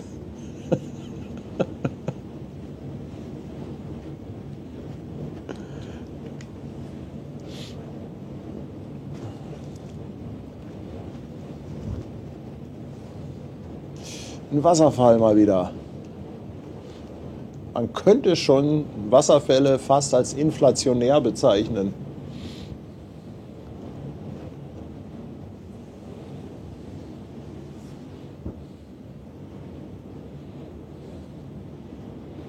Also das Vorkommen oder die Sichtung.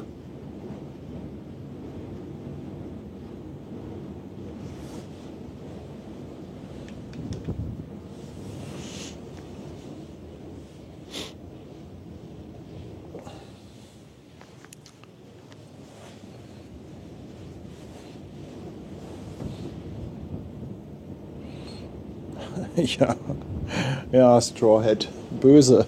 Aber ihr seid ja auch manchmal böse zu mir.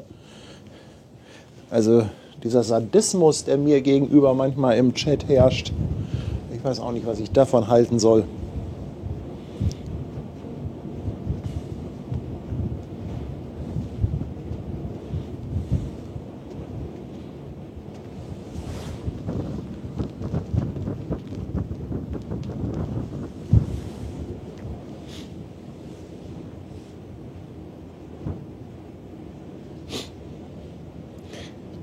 Ja, Helmut, die Landschaft sieht nach Bergsteigen aus, aber der Berg hat eine Seilbahn heute.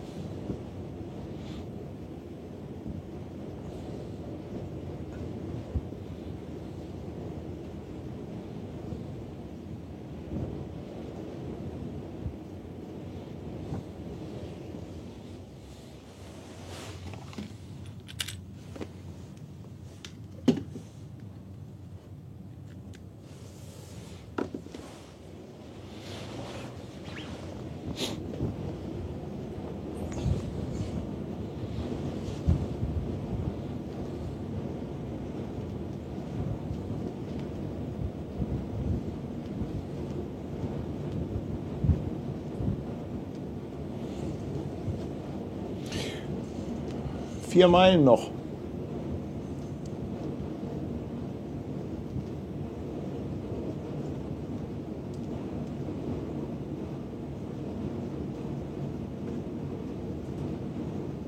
Als ich eben im Beachclub war für diesen Frühaufsteher-Kaffee, da waren echt schon Leute im Pool.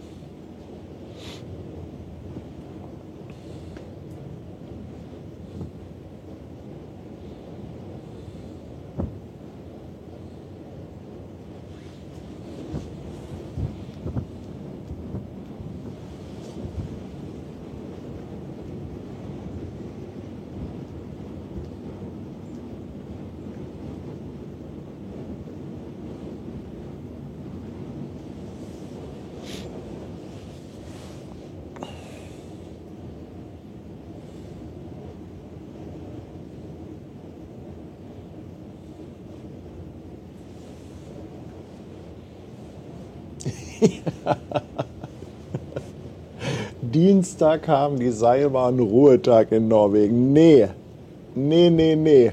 Ich sag doch, ihr seid sadistisch.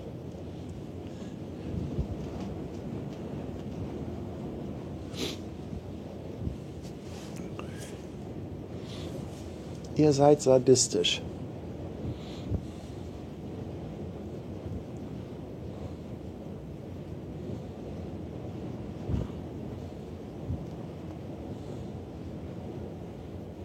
Und dann tut ihr immer so, als ob ihr euch nur um mein leibliches Wohl sorgt.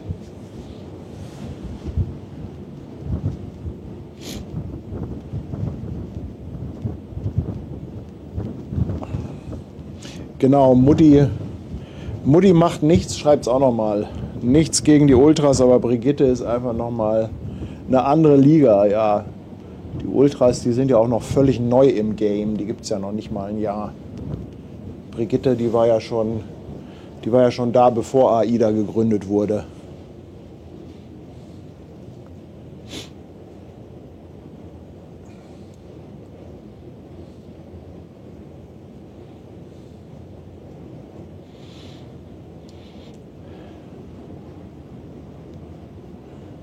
Hubbi, moin moin.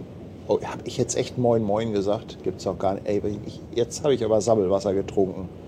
Hubbi, auf jeden Fall danke für dein Prime-Sub im 4. Monat.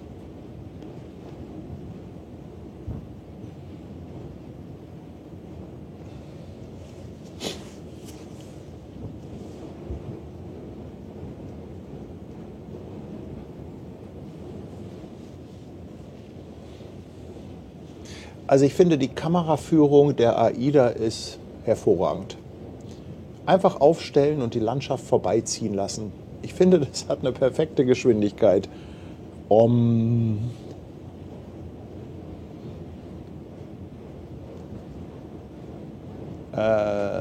Sebastian, ja, also ich weiß nicht, ob das Schafe sind. Auf jeden Fall sind da weiße Punkte.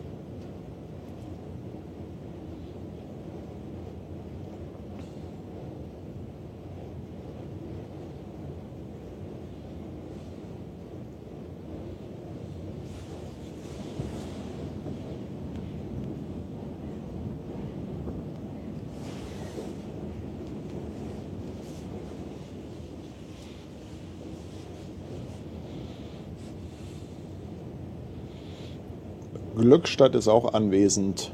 Moin.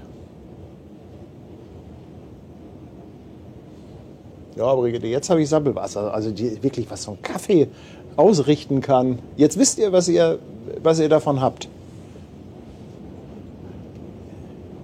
Ihr werdet mich nie wieder zum Kaffee schicken.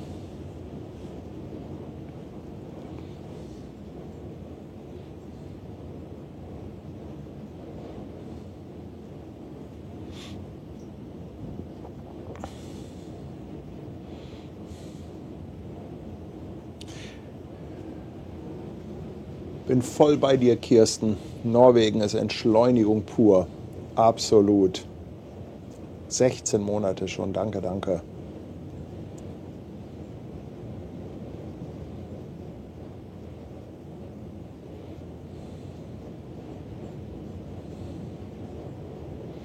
Guck, und Waltrop ist auch schon wach.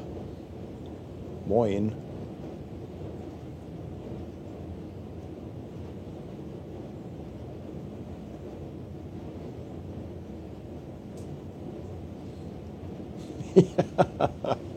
Guck, Andrea sagt's auch.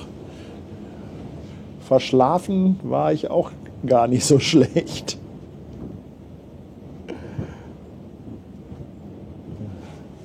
Was für ein Unterschied zu dem Stream gestern mit Fabian.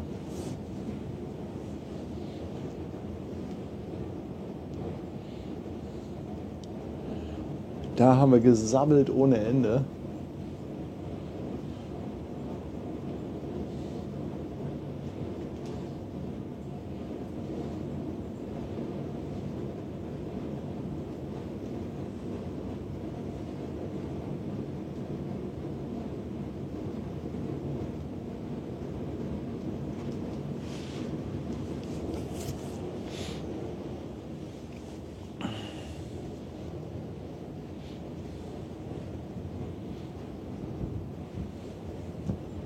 Nix da, kein Baldrian in Kaffee. Ich bin jetzt auf Speed. Ich sag mal so, selber schuld.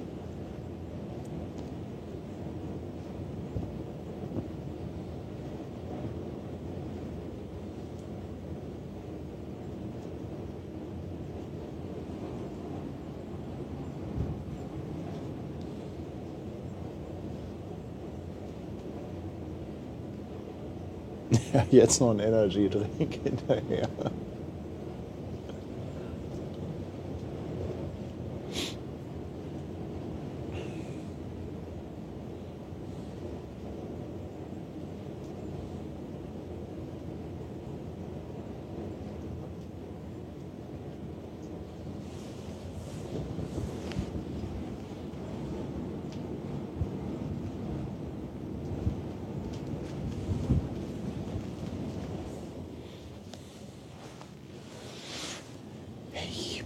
Bin der Pieper Putze Paddy, mach das Objektiv jetzt sauber. Bin der Pieper Putze Paddy.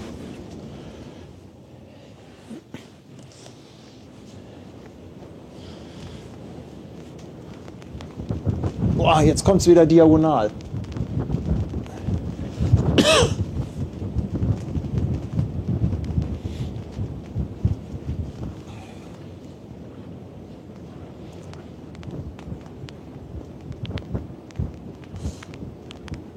Ja, Hubi, im Moment ist es tatsächlich wieder ein bisschen frisch. Also es ist immer sehr davon abhängig, wie gerade der Wind steht. Das Schiff ist natürlich auch ein exzellenter Windschutz. Und jetzt haben wir gerade wieder eine Flanke erwischt, wo ich ein bisschen ungünstig stehe. Was war in dem Kaffee? Hey. Ihr werdet mich nie wieder nötigen, einen Kaffee zu holen.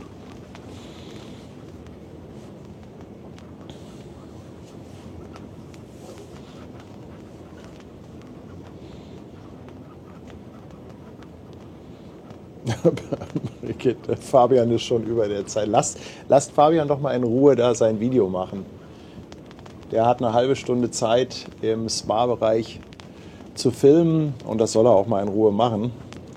Ansonsten geht das den ganzen Tag über nicht, weil dann natürlich der Gästebetrieb da losgeht.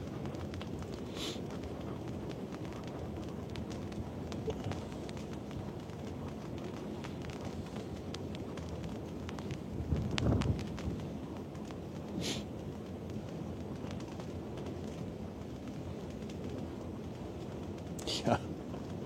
Wer kam auf die Idee mit dem Kaffee? Ja, ja. Ich weiß gar nicht, ob Fabian Kaffeetrinker ist. Gefrühstückt haben wir noch nicht zusammen. Das haben wir noch nicht geschafft.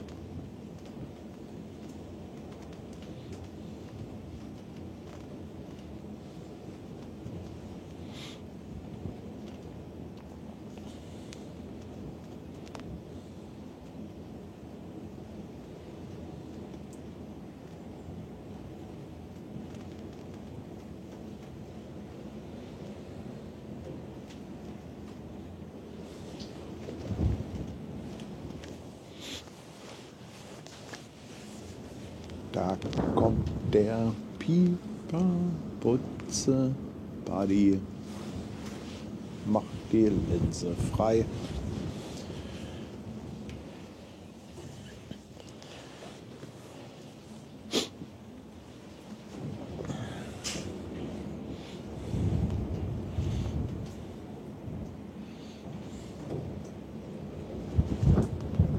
Man hört auch immer mehr Geräusche hier so auf den Kabinen.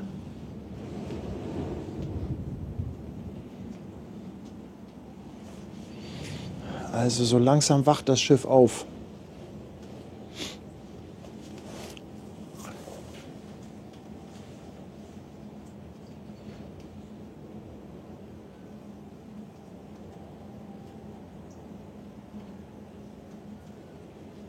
Ja, Mütze, stimmt. Echt jetzt? Fabian erinnert an Tim aus Tim und Struppi. Jau. Auch so die Frisur so ein bisschen. Tatsächlich.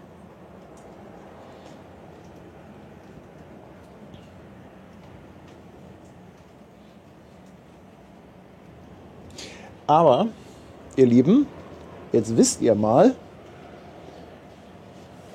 was passieren könnte, wenn ihr unseren leckeren Kaffee kauft.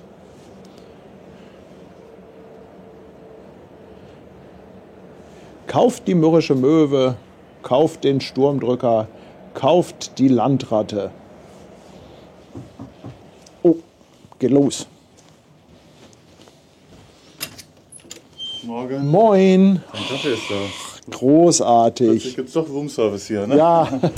Ups. Oh, es zieht ein bisschen.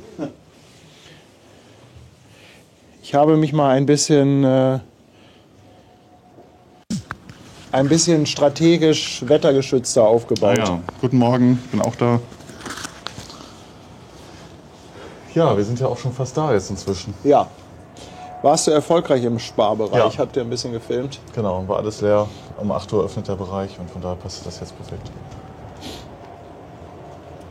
Ja, ist zwar so ein bisschen am Tröpfeln, aber trotzdem sehr cool. Also gab Ja. schon echt tolle Bilder. Und du wirst es nicht glauben, also vorhin um kurz vor 6 waren auch schon 500 Leute da. Ja, Wahnsinn. Das ist echt Wahnsinn. Das ist echt so abgefahren. Ihr seid sensationell. Man konnte quasi live miterleben, meine Transformation von total müde über erster Kaffee. Ja, sehr gut. Also das war Live-Mutation. Also es hat so ein bisschen was von, wie hießen die Viecher? Die Gremlins. Ja, ich hatte heute Morgen, als der Wecker geklingelt hatte, einmal kurz reingeschaut und gesehen, dass du gerade darüber gesprochen hattest, dass du dir überlegst, einen Kaffee zu holen. Und dann dachte ich, biete ich dir mal an, einen mitzubringen. Ja, das war super. Aber ich war dann auch schnell einmal da im Das hatte ich Beachclub. dann nicht mitbekommen. Da war ich schnell Und du, grad zweiter Kaffee ist immer gut. Und morgens ist ja tatsächlich, da kommt man ja auch schnell von A nach B. Ja, das Du kriegst stimmt. sofort Ja. einen Fahrstuhl. Ja. Geil wäre, wenn man einen Fahrstuhl vorreservieren könnte mit so einer App. Wenn man in der Kabine losgeht und sagt, so jetzt bitte schon mal einen Fahrstuhl auf Deck 9. Genau.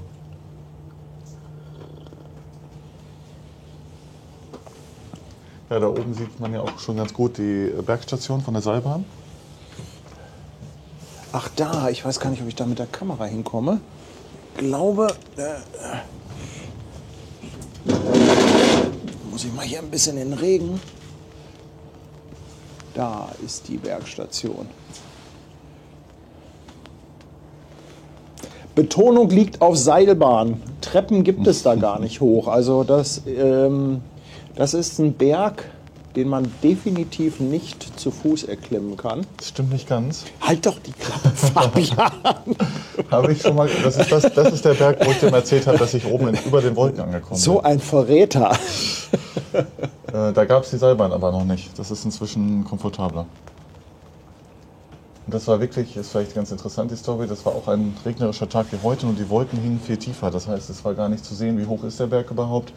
Und ist da oben vielleicht sogar Sonne über den Wolken? Das war alles nicht klar. Und ich war mit einem Freund hier.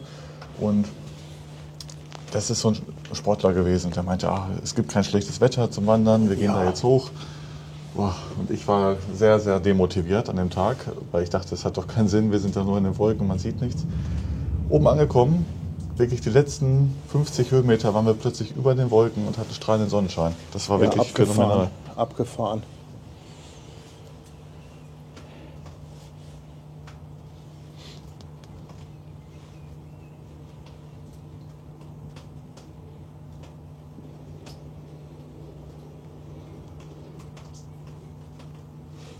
Das ist das Bild. Boah, cooles Bild. Das war echt total verrückt. Aber ist ja doof, kannst ja nicht runtergucken, wenn du über den Wolken bist. Das stimmt, aber das Gefühl zu haben, du hast es geschafft, zu Fuß über die Wolken zu wandern, das hat schon was.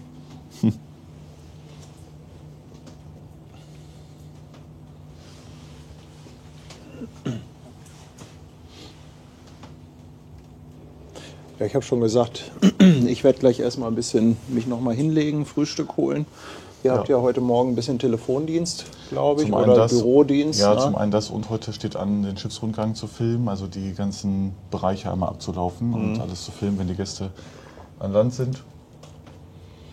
Und dann heute Nachmittag gucken wir mal, Genau. was das Wetter sagt, ob wir da einmal hoch Ja. düsen. Ansonsten ist hier auch wieder der kleine Ort zum Spazierengehen perfekt geeignet.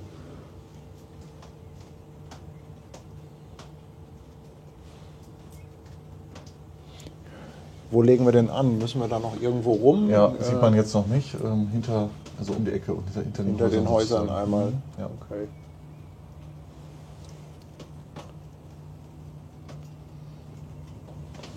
Das letzte Mal war ich vor 1,5 Jahren hier, wirklich im Winter. Zwischen den Jahren, also zwischen Weihnachten und Silvester, und es war einfach so kalt, es war alles weiß, die Bäume waren weiß, es waren ich glaube irgendwie minus 17 Grad. Das ist schon echt Das ist schon knackig. knackig, ja.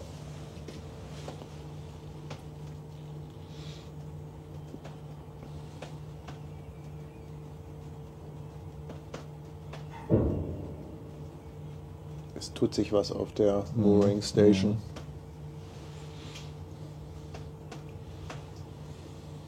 Vom Ablegen habe ich aber nichts gehört, muss ich sagen. Obwohl wir ja ganz vorne hier wohnen, bin ich davon wach geworden. Das war auch super leise. Also ich weiß nicht, ob das so gut abgeschirmt ist. Ich habe das Gefühl, dass die Winden sehr leise sind. Also auf den Containerschiffen machen die ja immer so sehr charakteristische Geräusche, die sind auch sehr laut. Weiß nicht, ob die hier Flüsterwinden haben oder ob man es einfach aufgrund der Überdachung nicht hört.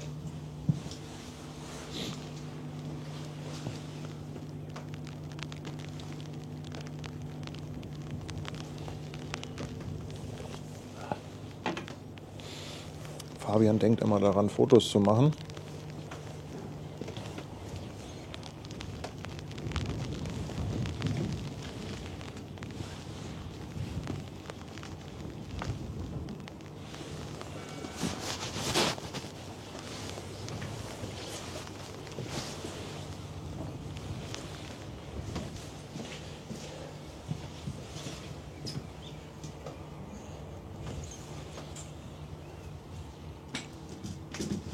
War die Internetverbindung stabil? Hat das gut geklappt heute Morgen?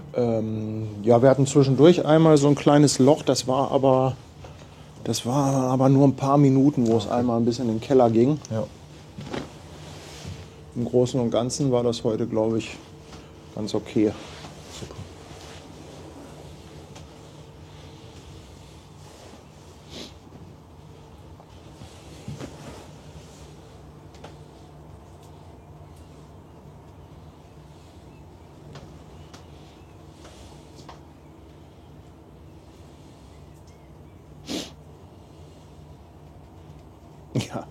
bei 17 Grad minus krempeln die Norweger gerade erstmal ihre Ärmel runter. Ja, das stimmt wohl.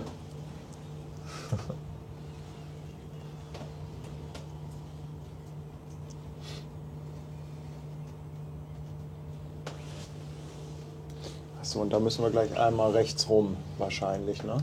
Ja, wenn er vorwärts anlegt, dann würden wir jetzt direkt rechts abbiegen. Wenn er rückwärts anlegt, dann würden wir erstmal drehen und uns rückwärts ranbewegen. Wenn streamwärts, vorwärts natürlich schöner. Zum Gucken wäre vorwärts deutlich schöner.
Diese Ruhe hier morgens in Norwegen. Das ist so schön. Ja,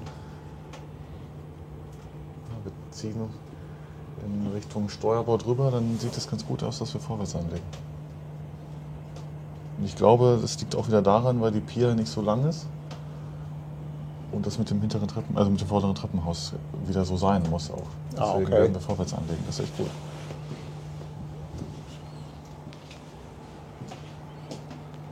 Ja, das geht gar nicht anders, weil der Anleger ist nicht so lang. Ja, werden wir dann ja gleich sehen. Das ist unser Anleger. Ach, das ist ja süß, da der Sportboothafen. Ja, genau. Das ist ja, da passen ja nicht mal alle Elas-Barkassen hin. Junge, Junge. Das nennt der Anleger. So.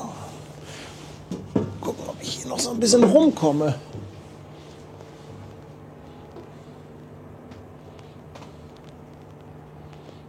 Die Seilbahnen fahren auch schon im Testbetrieb jetzt. 2 Gondeln.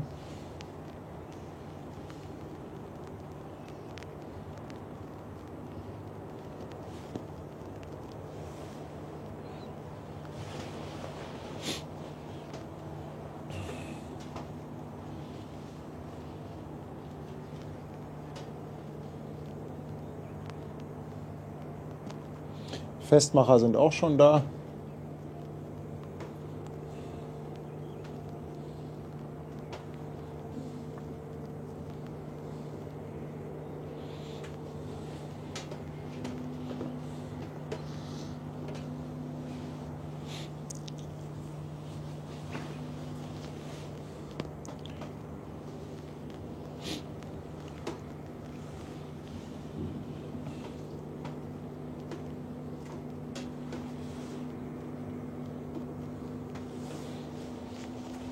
Ja, guck mal, 8 Uhr. Der Kapitän hat es echt eilig auf der Reise.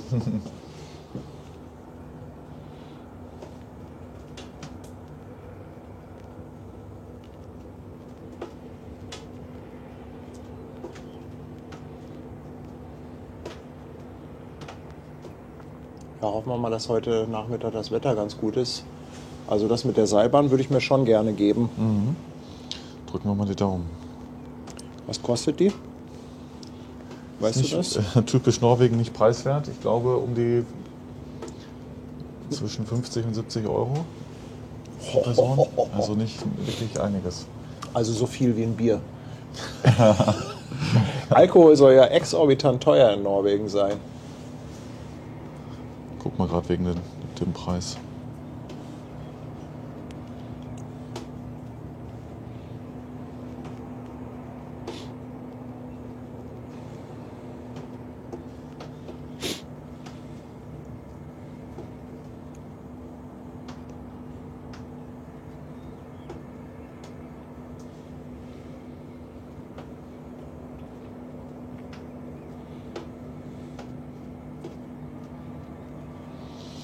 Sommersaison 56, also 560 Kronen, das ist ja ungefähr sind das um die 50 Euro.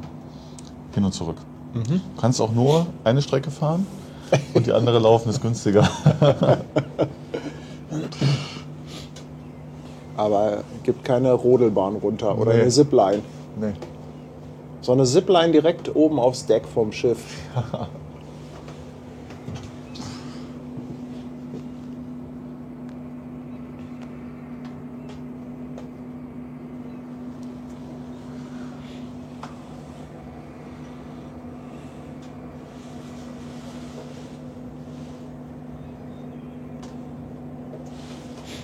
Ich kann dir mal gerade zeigen, wo ich damals hingewandert bin. Man sieht es besser, wenn ich es einmal hier zeige. Da ist dieser Steg, auf dem habe ich dir eben das Foto gemacht. Also Foto okay. gezeigt. Das ist fast ganz oben, fast an der Seilbahnstation. Das habe ich wirklich mal zu Fuß gemacht. Eine Wandermaschine.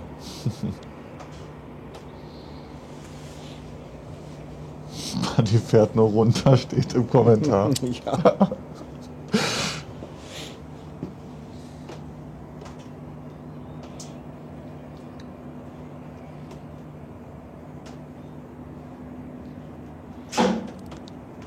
Marianne schreibt, laut Wetterradar haben wir wahrscheinlich den ganzen Tag Regen. Wenn das Wetterradar genauso zuverlässig ist wie in den letzten Tagen, dann wird es hervorragend. Ja. Gestern sollten wir auch Regen haben und wir hatten einen wunderschönen Abend. Das stimmt.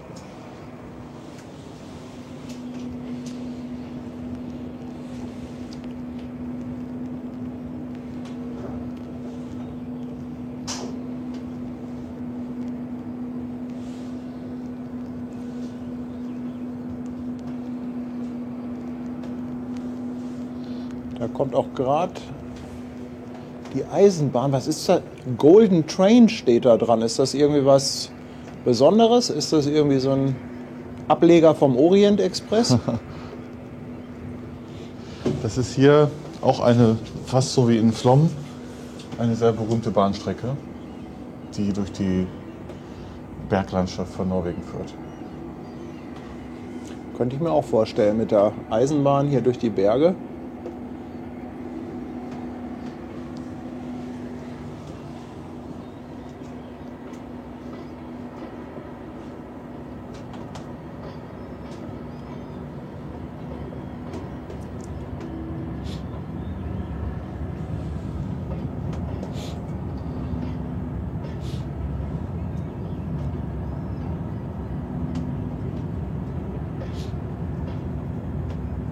Ich finde, die Lok ist aber nicht so ganz stilecht zu den schönen Waggons. Das stimmt, ja.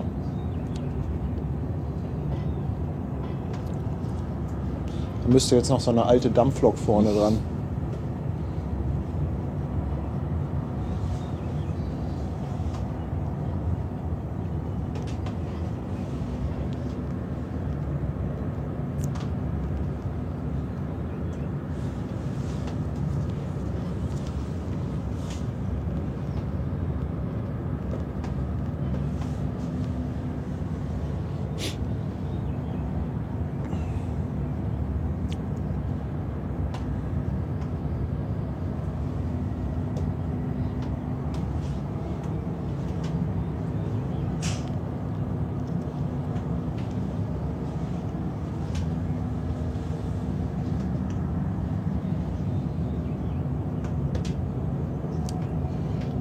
Ja, Mensch, da sind wir angekommen.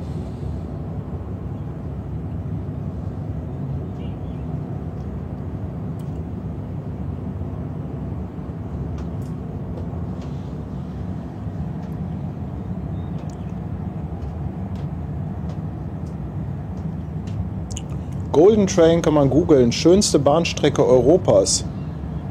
Ach, ist der Aufmacher der Webseite, okay. Ja, aber also, dass es nicht die hässlichste ist, kann man glaube ich schon hier an der Landschaft sehen.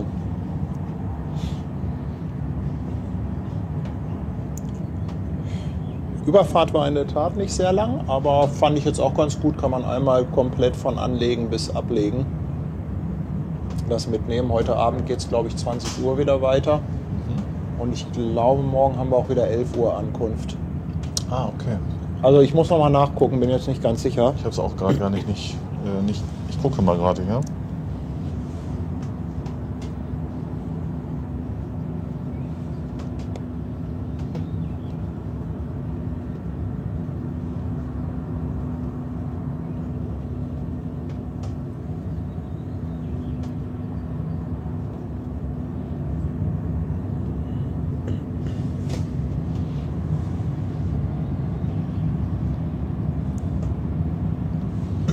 Ankunft 9 Uhr morgen.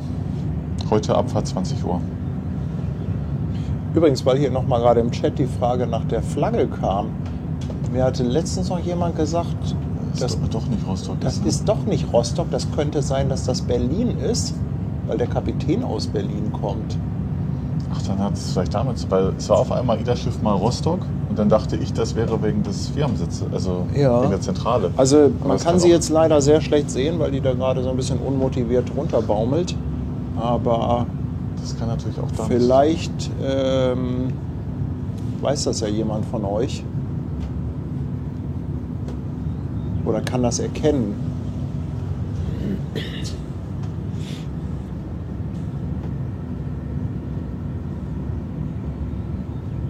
Muss mal kräftig pusten, dann kann man sie besser erkennen.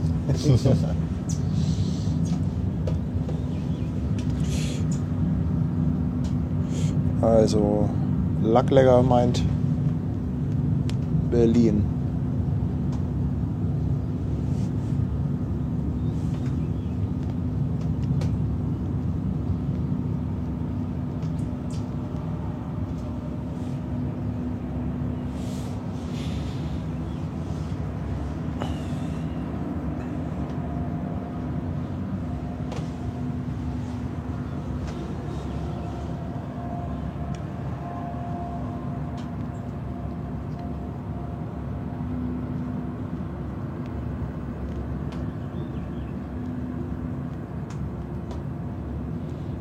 Da hoch soll's gehen. Aber das Gute wäre ja auch, die Seilbahngondeln sind ja überdacht. Oder ist das ein Sessellift? Nee, ne? Schon geschlossen.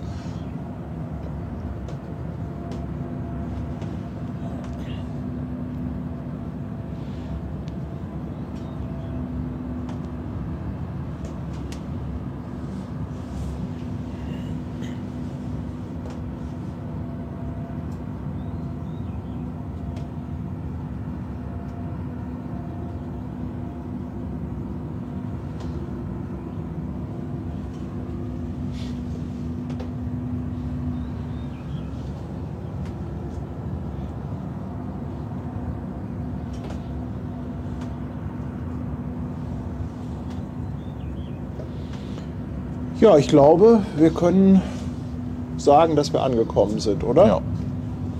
Also weitere Tagesplanung sieht so aus, erstmal gleich ein bisschen easy machen. Ich werde mir erstmal ein Frühstück holen, einen weiteren Kaffee und dann nochmal so ein bisschen ausruhen. Erstmal in den Tag ankommen. Und dann haben wir ganz grob vorgesehen, vielleicht heute Nachmittag da hoch. Also wenn es so ist wie jetzt, dann ist das okay. Wenn es in Strömen regnet, müssen wir mal gucken. Aber immerhin wäre das ja mit der Gondel überdacht. Wäre vielleicht auch ganz cool für einen kleinen Stream. Einmal rauf, gucken, wieder runter. Das dauert wahrscheinlich alles nicht so ewig lange, aber immerhin. Ja, und dann soll es heute Abend, glaube ich, circa 20 Uhr weitergehen. nach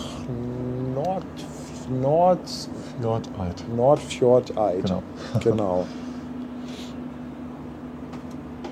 Ja, ihr Lieben, dann vertagen wir uns jetzt erstmal. Vielen, vielen Dank, dass ihr dabei wart. Ganz besonderes Lob an alle, die schon seit kurz vor 6 dabei sind. Ihr kriegt alle ein Fleißsternchen im Klassenbuch.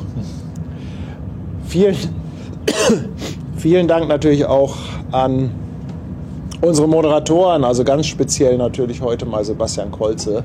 Der kriegt heute nochmal ein extra Lob. Danke Sebastian, dass du schon so früh dabei bist und natürlich auch einen lieben Gruß an meine Frau, die muss ich gleich erstmal anrufen. Ja, danke auch für eure Kanalunterstützung. Ich habe gesehen, der Hausmark, der hatte eben auch nochmal 100 Bits rausgehauen. Ganz, ganz lieben Dank dafür. Ja, und dann würde ich sagen, bis später, ihr Lieben. Wir sehen uns. Ich muss noch einmal hier nach links schwenken. Hier zieht gerade ein so ein tolles Wolkenband durch. Das sieht echt schon cool aus. Da an dem Berg. Ja, und dann, ich sag mal, over and out. Ja, habt einen schönen Tag. Bis später. Andreas Westphal haut auch nochmal 5 € raus. Andreas, danke, danke. Tschüss. Tschüss.